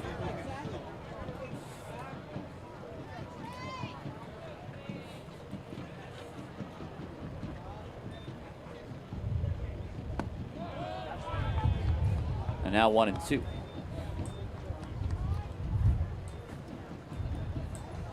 Best's having a word now with Bryant. Bryant's, he's been trying to stretch something out now since before he got on the mound. Is he all right? Is that going to count as a mound visit? I think they're at least trying to get their numbers correct.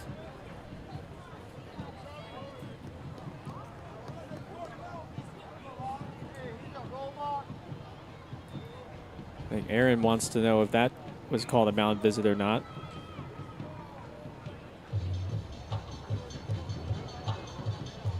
Kate Hart wrote something down. Who knows? 1 and 2.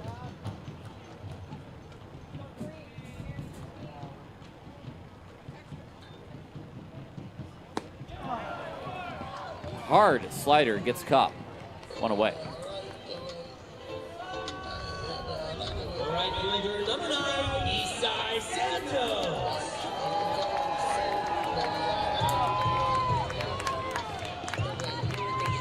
Santos has an 0 for 4 day, although he's scored twice.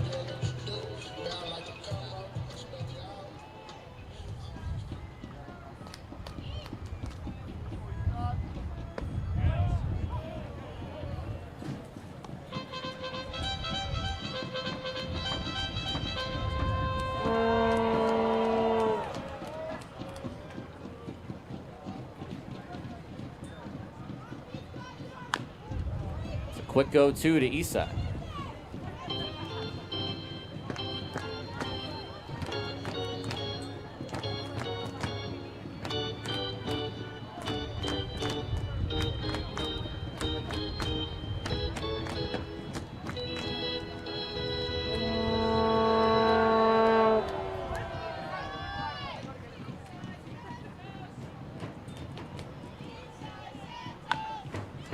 Isai stays alive again.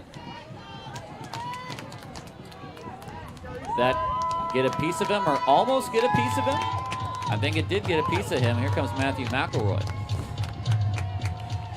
Right around that shin guard that he's wearing.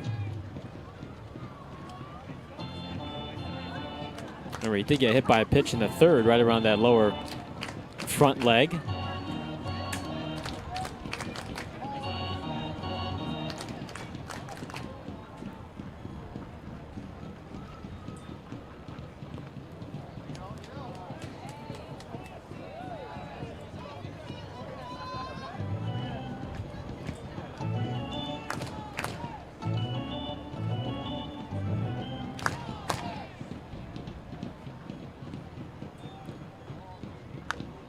Stays alive again. Fights off the breaking ball. Sharp breaking ball from Bryant. So Isai is just trying to do anything he can. Force him to throw another one. 3 foul balls in this at bat.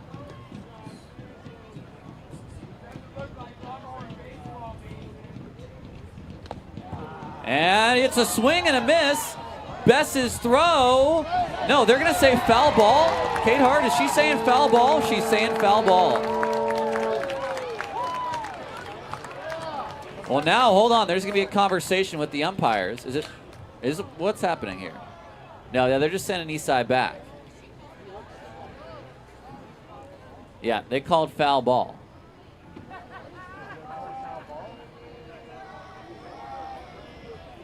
Well, there definitely was a sound that either it hit the bat or maybe the shin guard of Bess, but let's see here. It must have hit the bat. Would have figured he would have felt it if he hit it. He took off to first pretty quickly, but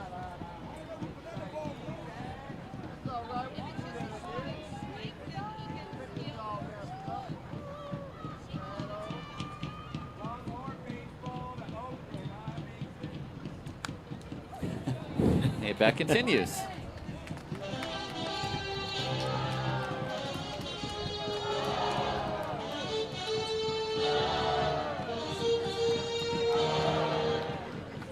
I'd love to see the total amount of balls thrown plus foul balls in the last 5 days.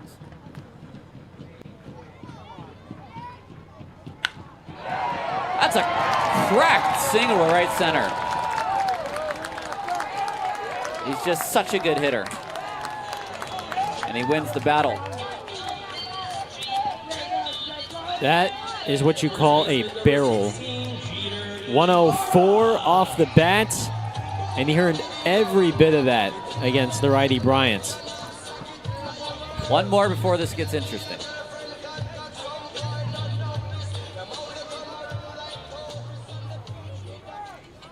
Ibarra is 0 for 4.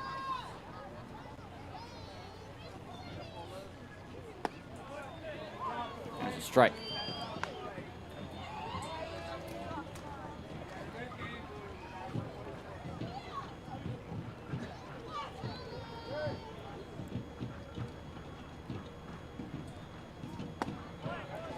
And a quick 0-2. Two really good breaking balls from Bryant on the outside corner.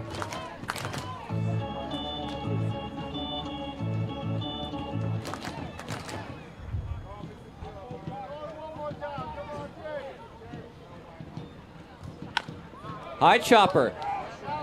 Mata to second for one, and that is one heck of a double play to end this ball game.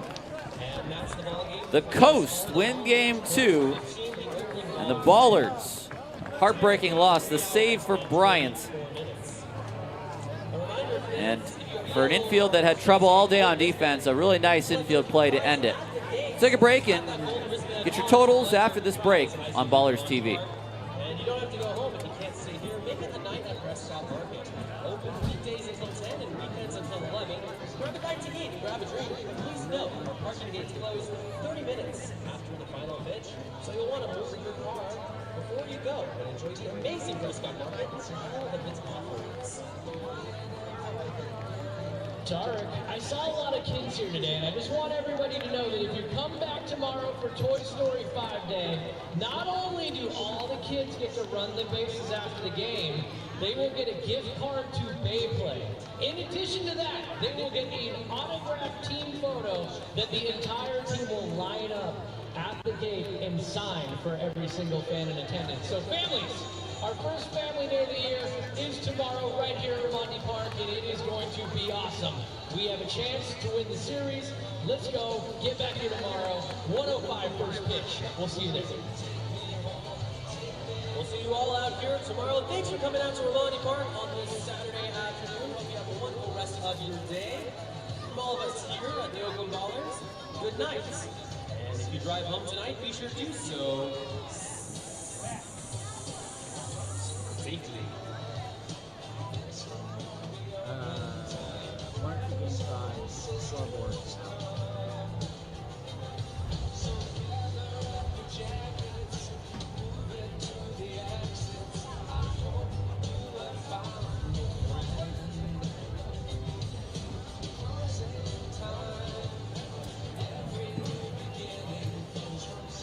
Well, if we were to recap what happened in today's game, which was only, I might add, 3 hours and 24 minutes, we might be here for another 3 hours and 24 minutes. Gareth Kwok, I'm Tyler Peterson. I have a question for you. Mm-hmm. We can talk about all the things that went wrong. We can beat the dead horse for a fifth straight game. But at the end of the day, it's just not good enough. Yeah, it's not good enough. And, you know, yesterday you're on one side of a thrilling comeback, and today you're on the other side of it. And, you know, once again, the theme has been just too many free bases and not enough competitive pitches, I think, as well. And so that's what makes it tough. That's what I think makes it, it's what's made it a tough week on this team and on this staff in particular. So, hey, you know what? You got tomorrow. You got a off day on Monday to rest and recuperate, but you have to flush it quickly and think about tomorrow, and you can still take 2 of the first 3. Every starting pitcher is going to have a bad start here and there. It's very, very rare you see 5 straight starting pitchers have bad starts in a row. Well, they've all had the one, and now they can start over next week. Gabe Tanner will go tomorrow. He'll get another shot at turning this thing around and trying to get his first win of the season. He only went 4 innings on opening day against the Missoula Paddleheads, and he took the loss in an 11-2 final. So you can have a bad start here and there. You can't really chalk up what's happened this week to randomness, but a chance now for each of those 5 to have thought about their last start, to have watched film, and now to go out a second time. Yeah, certainly. You can reflect on the first start and just see, hey, where things didn't necessarily line up and do better. And so, again, it's a good lineup. You give Long Beach the credit because they got some big boppers, and they have been swinging the bats very well this week. But simply put, the pitching needs to be better, and you hope that it starts with the starters who always set the tone for a team. And Gabe Tanner will have to do that tomorrow. Let's take some Proposition Chicken players of the game. Who do you got today? I'm going with Damian Stone. 3-run triple in the 3rd to kickstart the offense for Oakland. And for a guy that, again, kind of had a slower start to the season, but two of his hits have just been big. The home run yesterday against the lefty Dixon, and then just trying to kickstart something for the offense with the triple. I'm going to take Damian Stone. I'll take Justin Trimble, a pair of home runs, and then it almost made me fall out of my chair when he didn't step on third base and instead decided to throw over and show off the great arm on a 5-3 putout. So Trimble, who has shown off the good defense today, he shows off the bat with a pair of solo shots. Your Proposition Chicken players of the game.